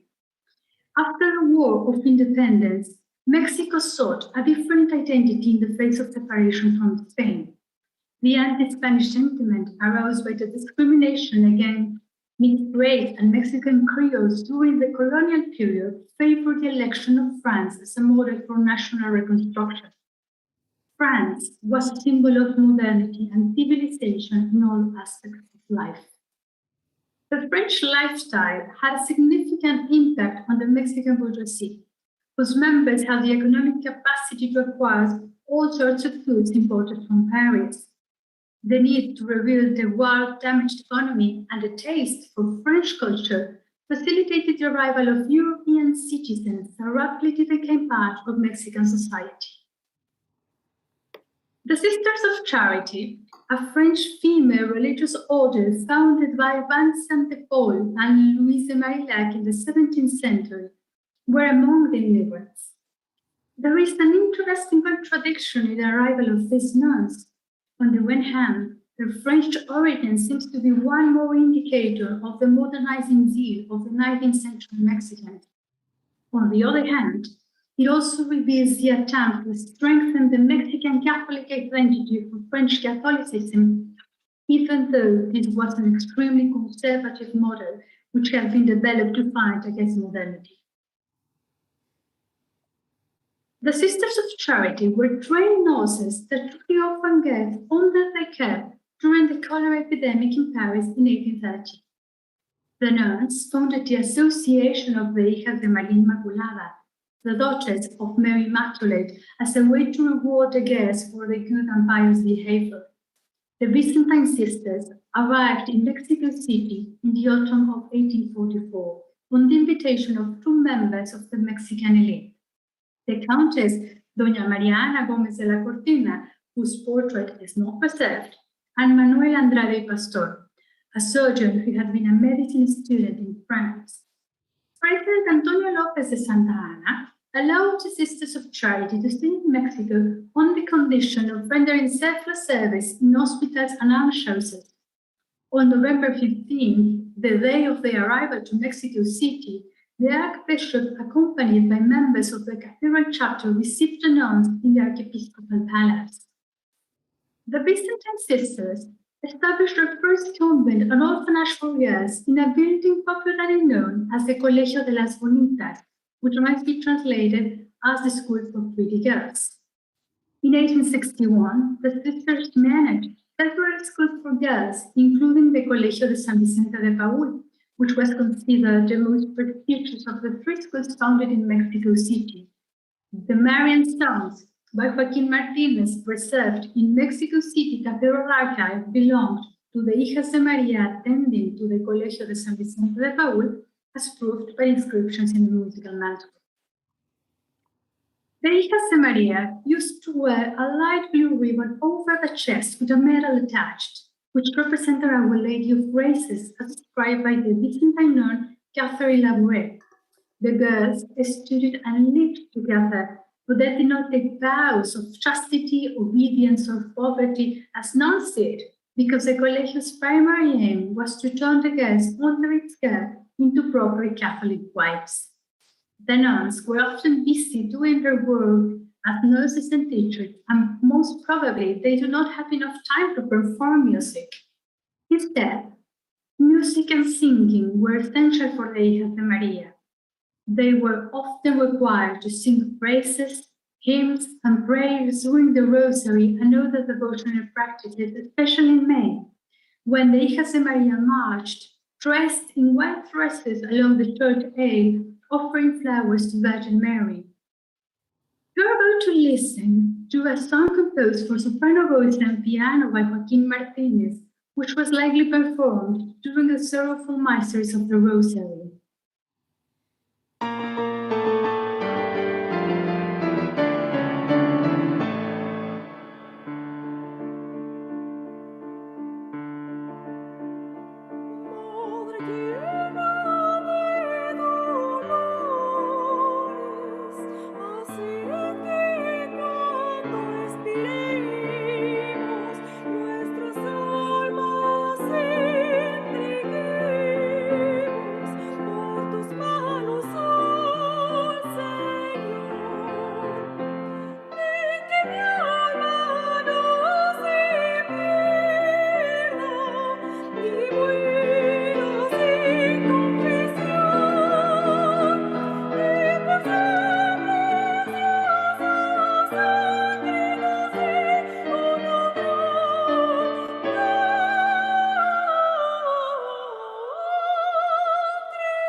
Progressed. The Hijas de María established more associations in many Mexican cities and asserted their commitment to religion as an uncontroversial form of feminism. They became popular among elite Mexican families who strongly encouraged their girls to join the association founded in Catholic schools. According to the press, upper-class girls belonging to the Hijas de María used to sing and perform music in the most important social and religious events. Catholic writers and journalists admired their voices publicly. The Hijas de María's constitution came up against the traditional principle of gender hierarchy in church institutions and in confraternities in particular. By contrast with colonial confraternities in which men prevailed, the association was exclusively managed by well-educated women that acted as president, counselor, and assistant, all of whom responded to a female director who was virtually unknown. The Hijas de María decided everything related to devotional practices.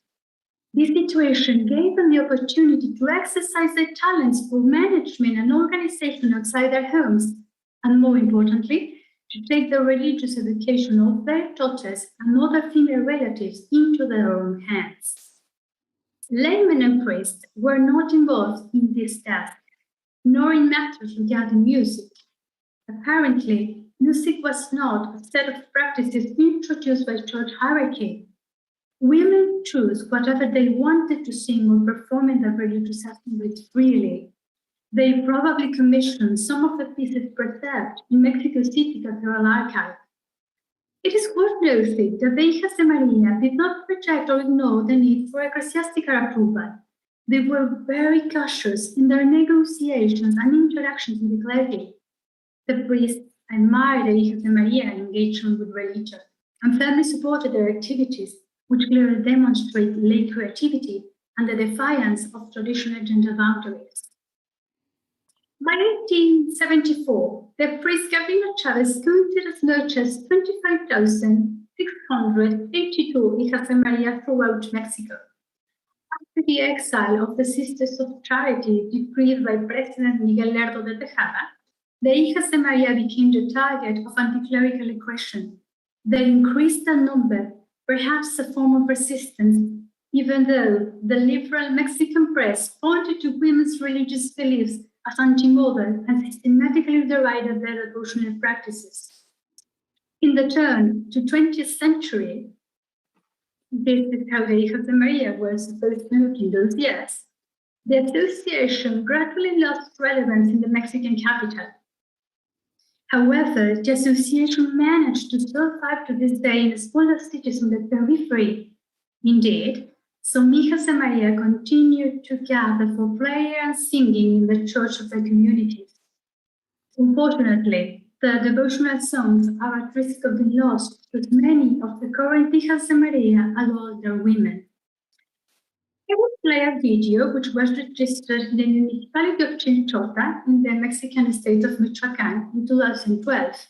You will hear the hymn of consecration to Virgin Mary, translated in theory from French, that the Hijas de María used to sing when new girls entered the association. The repeated stanza reads, Lo prometí, con alegría fiel permaneceré, hija soy de María. I promised, I will keep my promise with faithful joy, I am a daughter of Mary. In the late 19th century, the priest Gabino Chavez romantically said that the Hijas de María died singing this stanza. Please listen to the ladies in the video and note that they are singing in front of a sculpture representing Virgin Mary Immaculate and wearing their light blue ribbons with metal attached.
The hymn of the Hijas de María is an element of Mexican oral culture which reminds us of one important thing.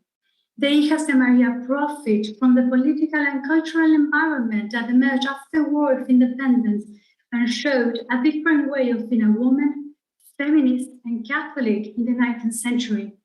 Their religious devotion with French influence demonstrates the interest of women to be at the forefront of political and cultural change.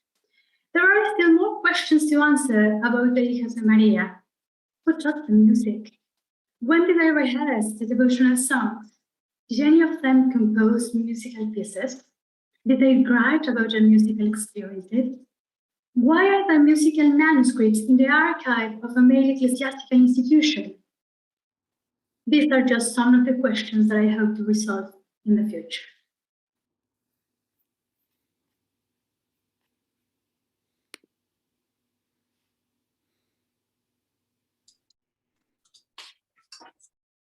Well, Carolina solves these problems. She's very thorough in solving problems, and perhaps she makes another doctorate about these women, empowered women. She's ready to do so, she has told me. So reversing the questions and the answers, I will now ask, can we imagine how, wait a moment.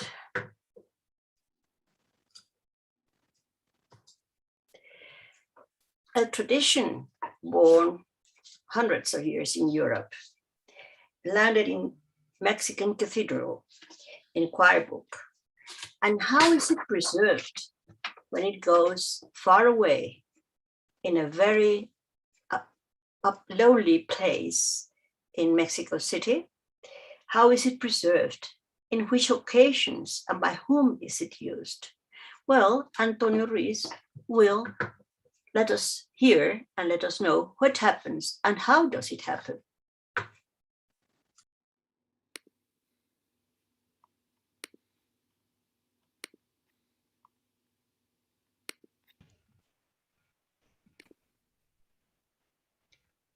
In addition to the consummation of independence, this year marks the anniversary of the conquest of Mexico Tenochtitlan, episode that marks the beginning of a complex and long-lasting process by means of which the current territory of Mexico was falling under the domination of the Spanish crown. During this process, the change in the ritual and soundscape was remarkable, as the ancient sonorities used in the pre-Hispanic rituals were largely replaced by European singing and music associated with Catholic ceremonies. The Franciscan, Dominican, and Augustinian friars began the process of conversion of the indigenous population to the Catholic religion. In the convents and annexed schools, they transmitted to the sons of the indigenous nobles the knowledge of European singing and music, and this knowledge facilitated evangelization. Soon after, the cathedrals were established, which also served as centers for the propagation of the Catholic religion and of European singing and music in the vast territories known as bishoprics. In addition to the plain chant or Gregorian chant, singing with a single melodic line, and the polyphony, singing with several voices or melodic lines, in the churches of New Spain, there was present a tradition of singing almost unknown to us, which some have called improvised counterpoint. What was it about? In simple terms, the ability to improvise one or more voices or melodic lines on a plain chant, according to certain roles. Some choir books from the colonial centuries contain possible indications of these oral practices. Let's look at these images from the M01 choir book of the Cathedral of Mexico, which contains works mostly from the 18th century. As we can see, it is a monodic song, that is, it has a single melodic line written. But something happens in the second folio of the image of the right. The ink with which the text is written changes to red. Why is this happening? It is the credo, which in general terms is the public declaration of a Catholic regarding his beliefs and his adherence to the Church.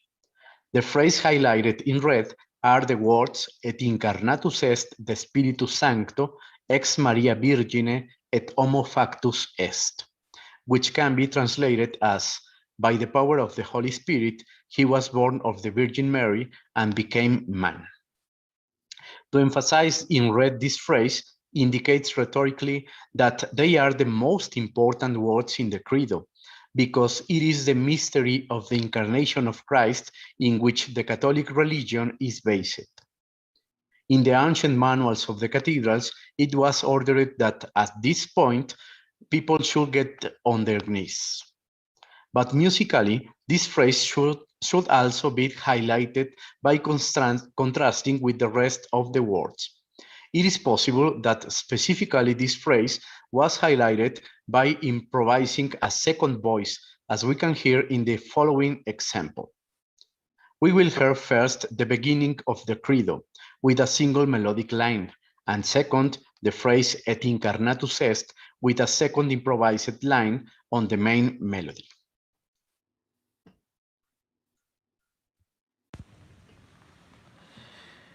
Credo in unum Deum, Patrem omnipotente, Factor in cieli et terre, visibilium omnium et invisibilium,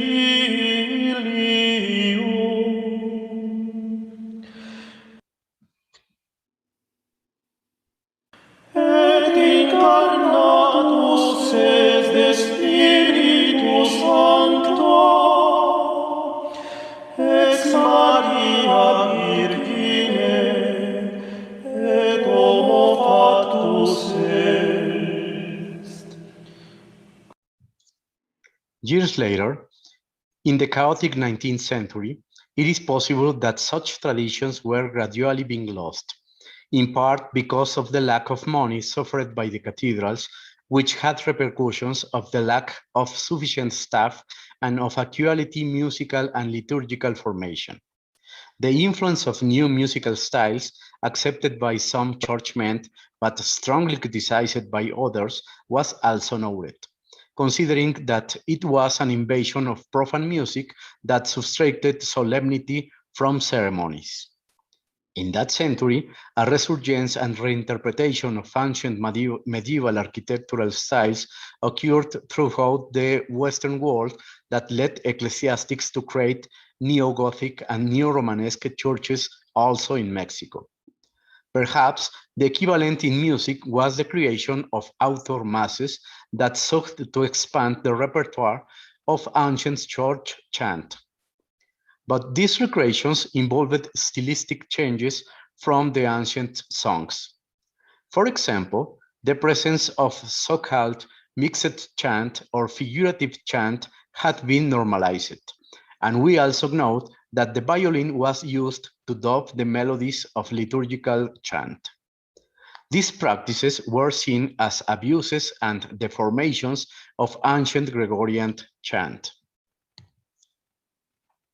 As a reaction to this situation, which was not exclusive to the liturgy in Mexico, the reform promoted by Pope Pius X in 1903 was carried out, as well as the attempt to restore Gregorian chant due to the monks of the Benedictine monastery of Solesmes.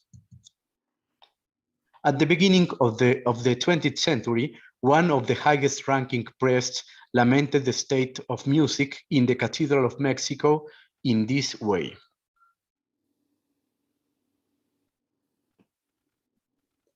Regarding the agenda imposed by the Maestrescuela, the assembly focused on the faults of the choir and the altar. The Maestrescuela extensively commented significant deficiencies in the singing of the choir in order to prove that what is currently sung is not plain chant, nor Toledan chant, nor Roman chant, but something which is difficult to classify and very unsuitable for the cathedral. Regarding to the altar, he said that neither the priests sing the mass as they should. And as for the ministers, except for Father Luna, no one sings the gospel in the right tone. In this context, to changes in the ritual and in the music of the Mexican cathedrals, it is relevant to reflect on some choir books elaborated in the 19th century that contain author masses. Some liturgical works included in these books, especially the credos, contain some parts with two written melodic lines. The example we can see is a credo contained in the choir book M02. The first sentence, Credo in unum Deum, was not written because it was the formula sung by the priest who was celebrating Mass. The chorus then began by singing Patrem omnipotentem, etc. As we can see, this is figurative chant, that is, the figures are different because they have different durations. It's a monodic chant because there's only one melodic line written. Let's listen. Credo in unum Deum,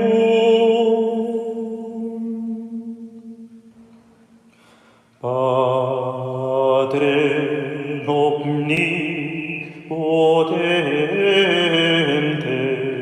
factor in celi et terre, visibilium omnium et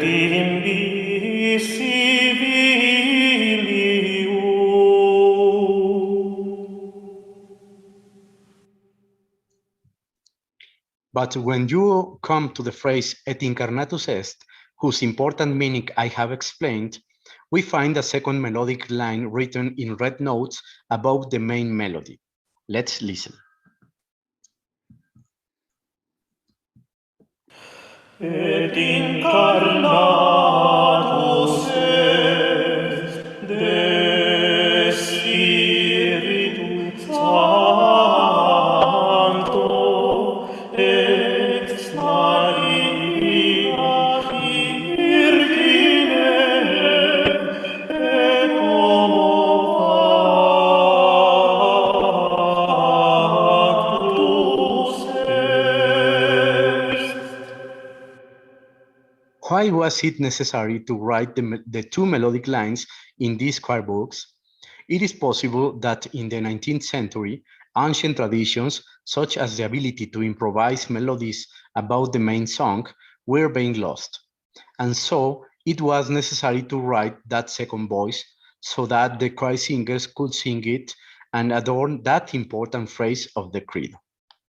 Eventually, those traditions of ornamentation of liturgical chant will disappear completely in the Mexican cathedrals, especially after the liturgical reforms of the early 20th century were undertaken, aimed at seeking a more considerate interpretation correct of Gregorian chant. But such traditions remained alive in other places where it was more difficult to implement those reforms.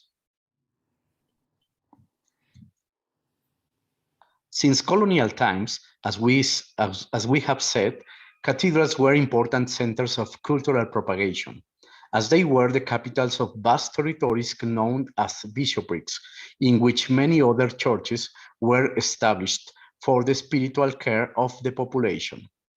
Many of the priests who took over those churches were trained in the cathedrals where, among other things, they learned ecclesiastical chant from the traditions we mentioned, and then passed it on to the parishes and churches of the bishopric, including those with indigenous populations.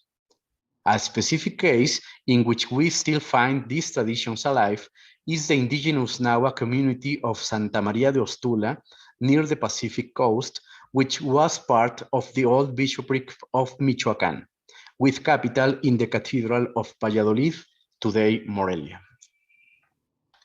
In this community, there is a group of official singers who keep alive the tradition of Latin chanting for most religious holidays, even though the priests themselves stopped celebrating Mass in that language since the 1970s. However, the main singer, Don Celerino Martinez, still remembers much of the Latin song Mass, including the Credo.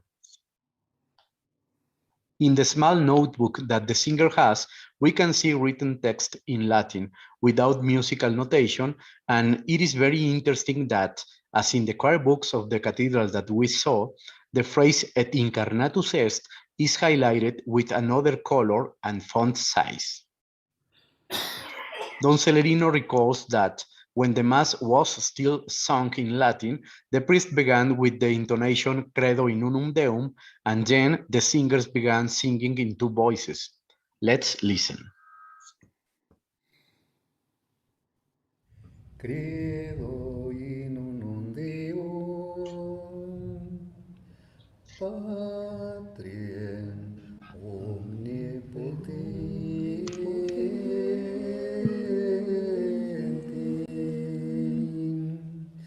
Factores Celestiae,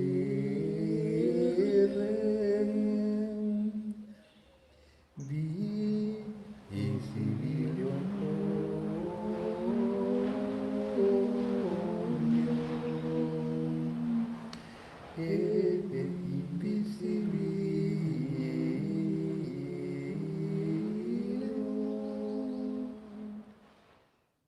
Most of the credo was sung that way, in two voices, but the phrase et incarnatus est was sung in one voice. We can also hear that in that part, the melody and rhythm change. Et incarnatus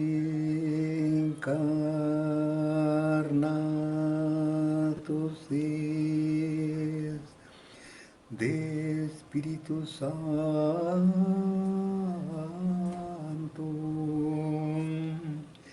ex Maria Virgine et homo factus est. Contrary to the examples of the cathedral choir books we saw and heard, in Nostula most of the credo was sung in two voices, and Et incarnatus est was sung in a monodic way. But the rhetorical principle is the same. That important phrase is highlighted by means of a remarkable change. Beyond the differences, the important thing is to note that those singing traditions transmitted to the indigenous peoples from the convents and cathedrals from the 16th century and during the colonial period still survive in some places, despite the fact that in the above-mentioned ecclesiastical institutions, the chaotic processes triggered by the independence movement disappeared, and the liturgical reforms that modified the singing and music for worship.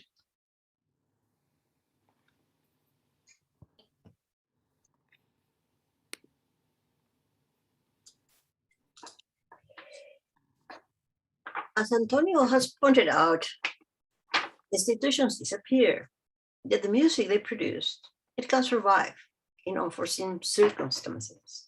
On the contrary, new dances that emerge and they really make a tremendous earthquake, they quietly disappear and nobody notices them. I'm not so sure that we succeed in guiding you properly into this labyrinth.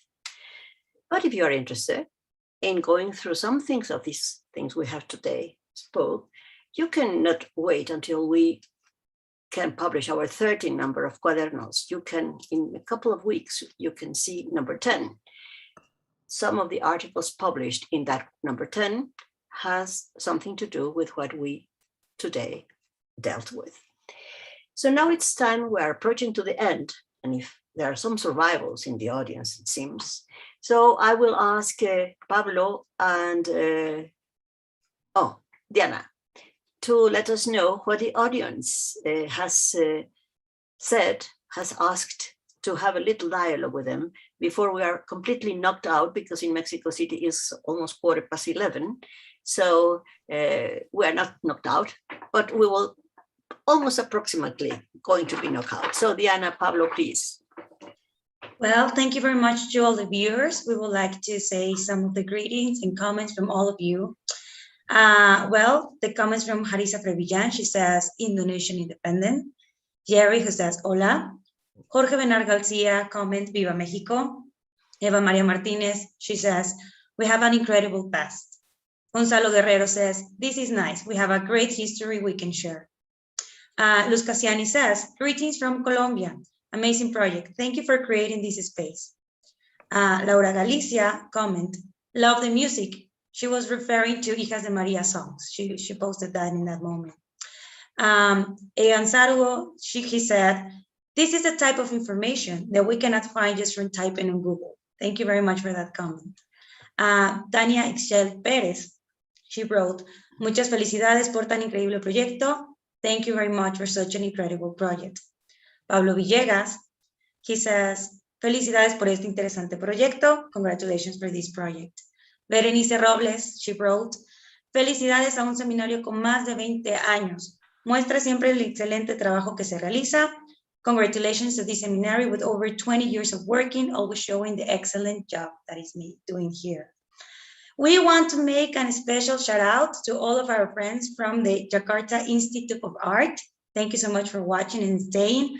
Ryan Eman, who wrote awesome. Mohamed Farid, he said, very interesting. Fajir Asmil, he wrote, so cool. And Jacobus Hubertus, he said, I had watched the music of Mexico in YouTube sometimes. That was so great. Thanks for this program. Bravo Mexican music. And last but not least, Litan, he wrote, this is interesting. Thank you so much to everyone for your comments. And we have some interesting questions and comments for the opponents. The first is from Sarah Natasha, who's a pianist from Indonesia, and he adds to the participation of Carolina Sacristán, saying, this leads to a realization that the repertoires in the inventory show the musical liturgical needs of an institution, as well as the kind of music available in the New World Cathedral in 16th century. Avionita from Indonesia asked, through the cathedrals, does the European cultural influence only apply to the lives of people from specific social strata, or does it also affect the lives of the rest of population? And next, what's really interests me is that, is there any influence of indigenous culture in cathedral music throughout the history of Mexico? Thank you. So there are a couple of questions more, but we can start with those.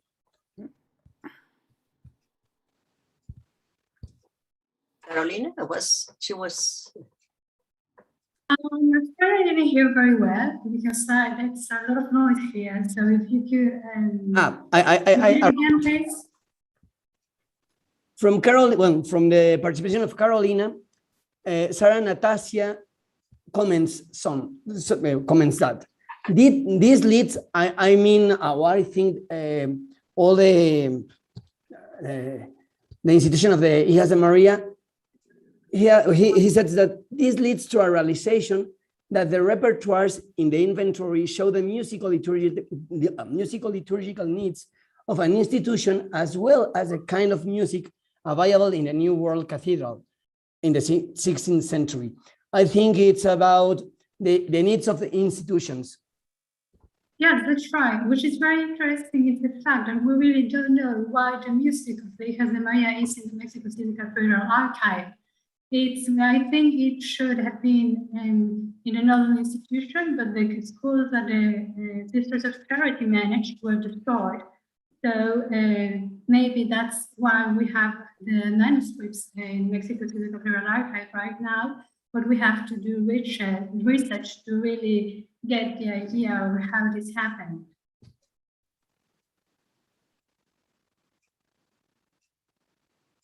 And about the indigenous influence that sometimes is one question, we have to say that the cathedrals were a domain of the Spanish crown. They were power domain. I mean, the Indian music is, everything that has to be said about it is mostly imagination, really, because music is very fragile, it gets lost. So we only can talk about what is kept in papers or in books. There's no influence of indigenous Mexican music, pre-Hispanic music, in whatever we have found up till now, yes? Not even, well, we know that there were some musicians who played some kind of instruments, like chirimías or so, that were Indians. Yes, we have in the Acts state, there is written the chirimiteros that were Indians or Indian who have beautiful voices, but that is just as far as that. Music itself, no, it's really the colonial, that's the stamp of the colony. I don't know if my colleagues want to say something about it. Drew, Luisa, Silvia. It's amazing that this survives in our community. That is amazing, yes, today, but well, yes, Luisa. Yeah, that question is also, it has different readings, because there are two questions from the same person, and it does ask if they have, let me read it. I repeat to you, Luisa. Yeah, I have it now. Only apply to the lives of people from specific social strata, or does it also affect the lives of the rest of the population? And that's a very, very interesting question. And I think that maybe it was done before Antonio's work, because in Antonio's recordings, we can see exactly that. We can see how it affects the society, and still today, you know, these are not high social strata or everything like that. It's people from everywhere still singing in the old way. So I don't know if Antonio wants to say something, or I don't know, Dr. Enríquez. Antonio, I think he does field work more than I. Yes, but I need help. I need a Yeah, you can say it translator, in Spanish and I will translate if you want. Ok. Creo que hay dos cosas que quisiera decir al respecto. Una es que coincido con la apreciación de la doctora Lucero en el sentido de que pues, son instituciones básicamente reproductoras de una cultura europea, ¿no? Pero quizá puede haber algunos específicos contextos en los cuales haya no una influencia ni siquiera se puede hablar de música prehispánica como tal, pero sí la penetración, por lo menos, o el uso de lenguajes indígenas, ¿no? Creo que eso sí es algo que entra en las catedrales en diferentes contextos y en diferentes momentos, pero más con un sentido devocional que no afecta a la liturgia como tal, ¿no? Esa es una cosa. So let me say something before I forget your answer. I mean, Antonio is talking about different practices that are between, you know, within the services. Some of the texts are liturgical, but there are other texts that we call devotional, which are not the texts that are standardized by Roman Catholic Church, basically. And in that, Antonio is pointing to the fact that there are languages, you know, Nahua, I mean, there are other languages represented. I mean, he's also supporting the point of view expressed by Dr. Enríquez in the sense that, yeah, we don't have a lot of evidence of the music, basically. And that was how far he was going. I don't know, ¿quieres seguir tu respuesta? Sí, el otro elemento tiene que ver con lo que entendí que la pregunta iba por el asunto de si afecta, digamos, a todos los sectores de la población, ¿no? Y sí, yo, una de las cosas que trato de plantear es que finalmente creo que se ha hablado del papel que realizaron sobre todo los frailes, en este sentido, la transmisión de la cultura cristiana y europea, occidental, pero no se ha hablado mucho del papel de las catedrales. Y en este específico caso de Ostula, al principio, claro, estuvieron ahí los franciscanos, después los agustinos, pero muy poco tiempo. De manera que pienso que las catedrales son también centros de propagación de la cultura europea, y que los sacerdotes que fueron formados en esas catedrales, en el canto litúrgico, etcétera, pues son quienes se hacen cargo de estas parroquias indígenas. Entonces me parece que ahí hay de esa manera la catedral afecta no solamente a la gente que vive, digamos, en la ciudad episcopal, sino que afecta a esos vastos territorios que conocemos como diócesis, ¿no?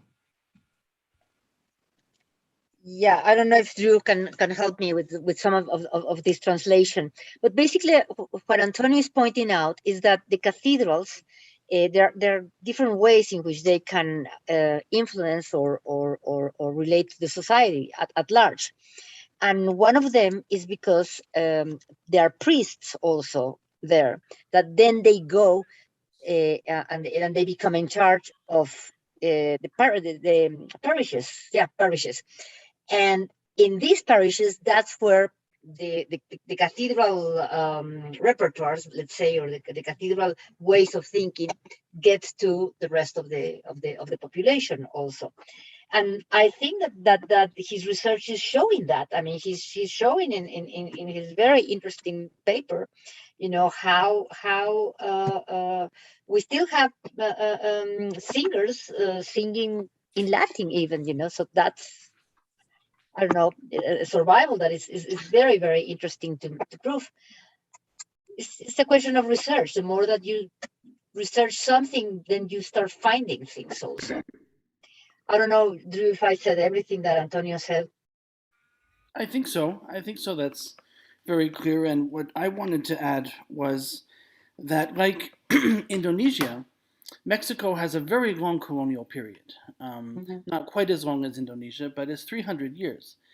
And I think in the imagination, it's very tempting to try to think of before colonialism how indigenous culture was, and then try to imagine after colonialism how that is present.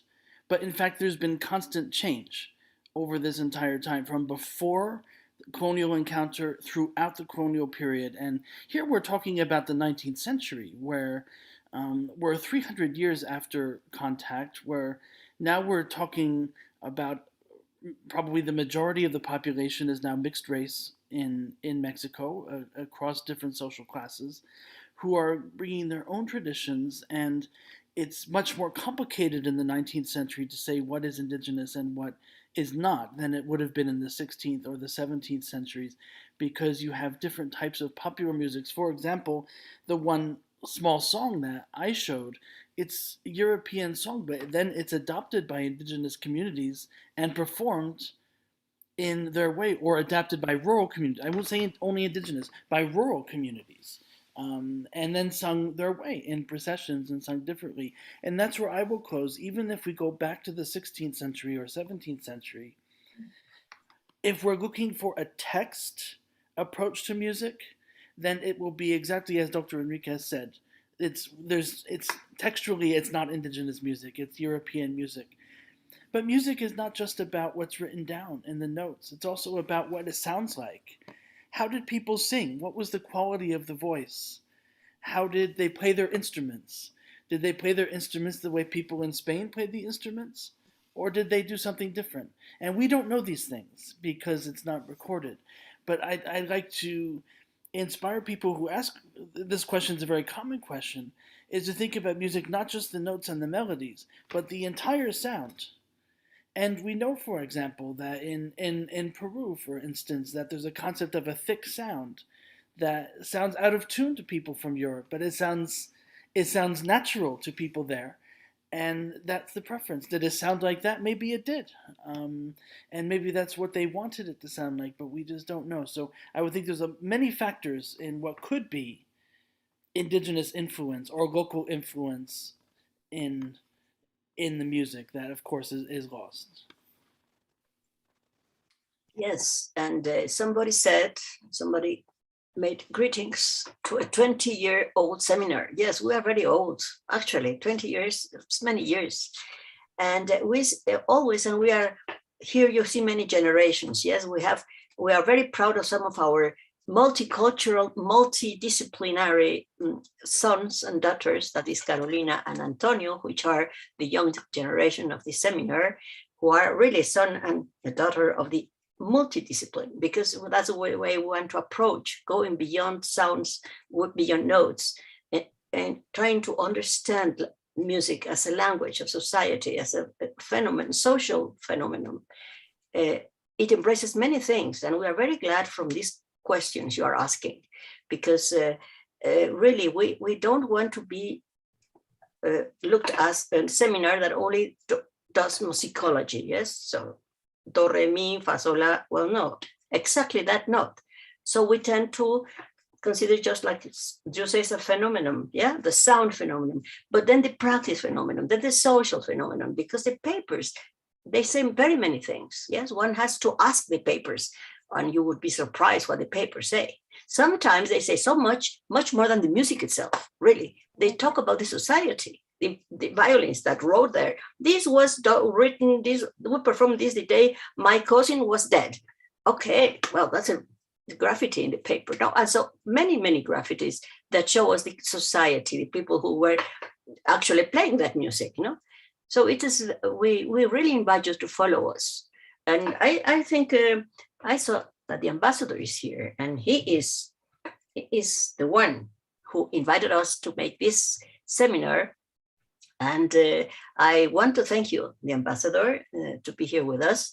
I don't know, it has been a little bit longer than what we thought, but we like very much this dialogue with the audience, Ambassador. And I don't know if by now it's clear. You just tell us yes or not. If you, if it's clear, this.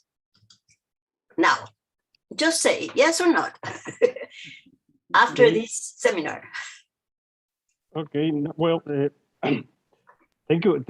I'd like to express my most sincere congratulations from the Embassy of Mexico to all participants for this brilliantly organized and brilliantly conducted webinar, in particular to the UNAM, the National Autonomous University of Mexico, to Dr. Lucero Enríquez, to Musicat, and to all the participants. Also in Indonesia, to Jakarta Institute of Arts and other Indonesian institutions. They all have helped to widen musical and cultural appreciation between Indonesia and Mexico. As everybody knows, Mexico and Indonesia are two millenary civilizations, and yet they are also two young, vibrant, and democratic countries open to the world. I dare to say that Mexico and Indonesia are two giants in culture, are two real cultural powers. So I'm very happy for this seminar and this dialogue between Mexican and Indonesian culture. And of course, also congratulations to Mexico on the occasion of the 200th anniversary of the consummation of its national independence, which is today in Indonesia. So thank you very much again to all the participants. Thank you very much, Ambassador. We really thank you in the name of my colleagues. We are very grateful for this invitation. It put us to work, hard work, but I think we don't regret it. We are very glad of your hospitality. And we would like to thank, if you don't mind, Ambassador, to thank also all what we call the backstage. Well, here a little bit publicity of ourselves, of this more than 20 years old seminar. Here is where you people from the Jakarta Art Institute, please do contact us, do ask us, come and visit our webpage and our publications. This is publicity, which I hope it is not forbidden. And then we would like to thank all people in the backstage who made this, I don't know, so say program or this event or whatever the name is, who make it possible. So I will very quickly read. We start with the members of this seminar. This is Odelinda. She sang the Mystery of the Rosary. Victor, who updated the database, the website, and Berenice, all the time supporting us in technology and design. And Maestro Lara, one of the founders of the seminar, who is our advisor in chant. Then we have from the University Autónoma Metropolitana Xochimilco, with whom we are collaborating already 4 years ago, Victor Lopez Menacho, my colleague in production and direction, and then Tomás Hernández, who actually put in drawings the ideas of the image of the event, among other things. Then from Vele Communication, Andrea Lopez making magic with sound, and Rolando making also magic, but then with videos and animation. And from the UNILA, we have Baya Cirino playing moments of the Parian. And then as friends of Musicat, we have our chant singers, Victor Cisneros, Carlos Alberto, and Celerino, Don Celerino in Ostula. Then we want to thank the pianist Alan Murillo, who accompanied Odelinda, and then our translators, Diane, which is also a foreign member of the seminar, Nicola Cherñavsky, and Ina Torres. From my institute, the Institute of Aesthetic Research of the National Autonomous University, thank you very much, Araceli, technical coordinator, and Victor Hugo Zamora with help tomorrow in the web transmission.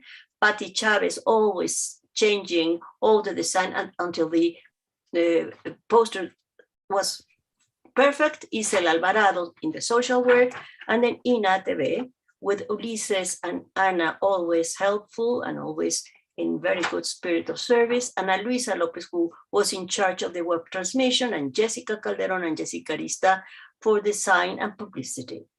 And of course, last but not least, to the Cathedral of Mexico, the chapter, and very special Padre Julián López Amosurrutia, which is our angel guardian in the archive. It's a cathedral that has allowed us to study for 20 years their collections. And with this, Mr. Ambassador, we are finished. And we are really finished in more than one sense. Thank you. Thank you very much. Thank you. All the best for you. Yeah, thank you very much. And thank you for the audience, for the patience and your openness and your collaboration, because with no audience, we have no much sense. Yes, because we know each other quite well. So we need you very much. So thank you very much. And we hope to hear from you through our webpage or in very many ways you want to approach us. Thank you very much. And good night, good evening here, and good midday there in Jakarta. Yes, Mr. Ambassador, thank you, thank you. Everybody, bye-bye. Thank you.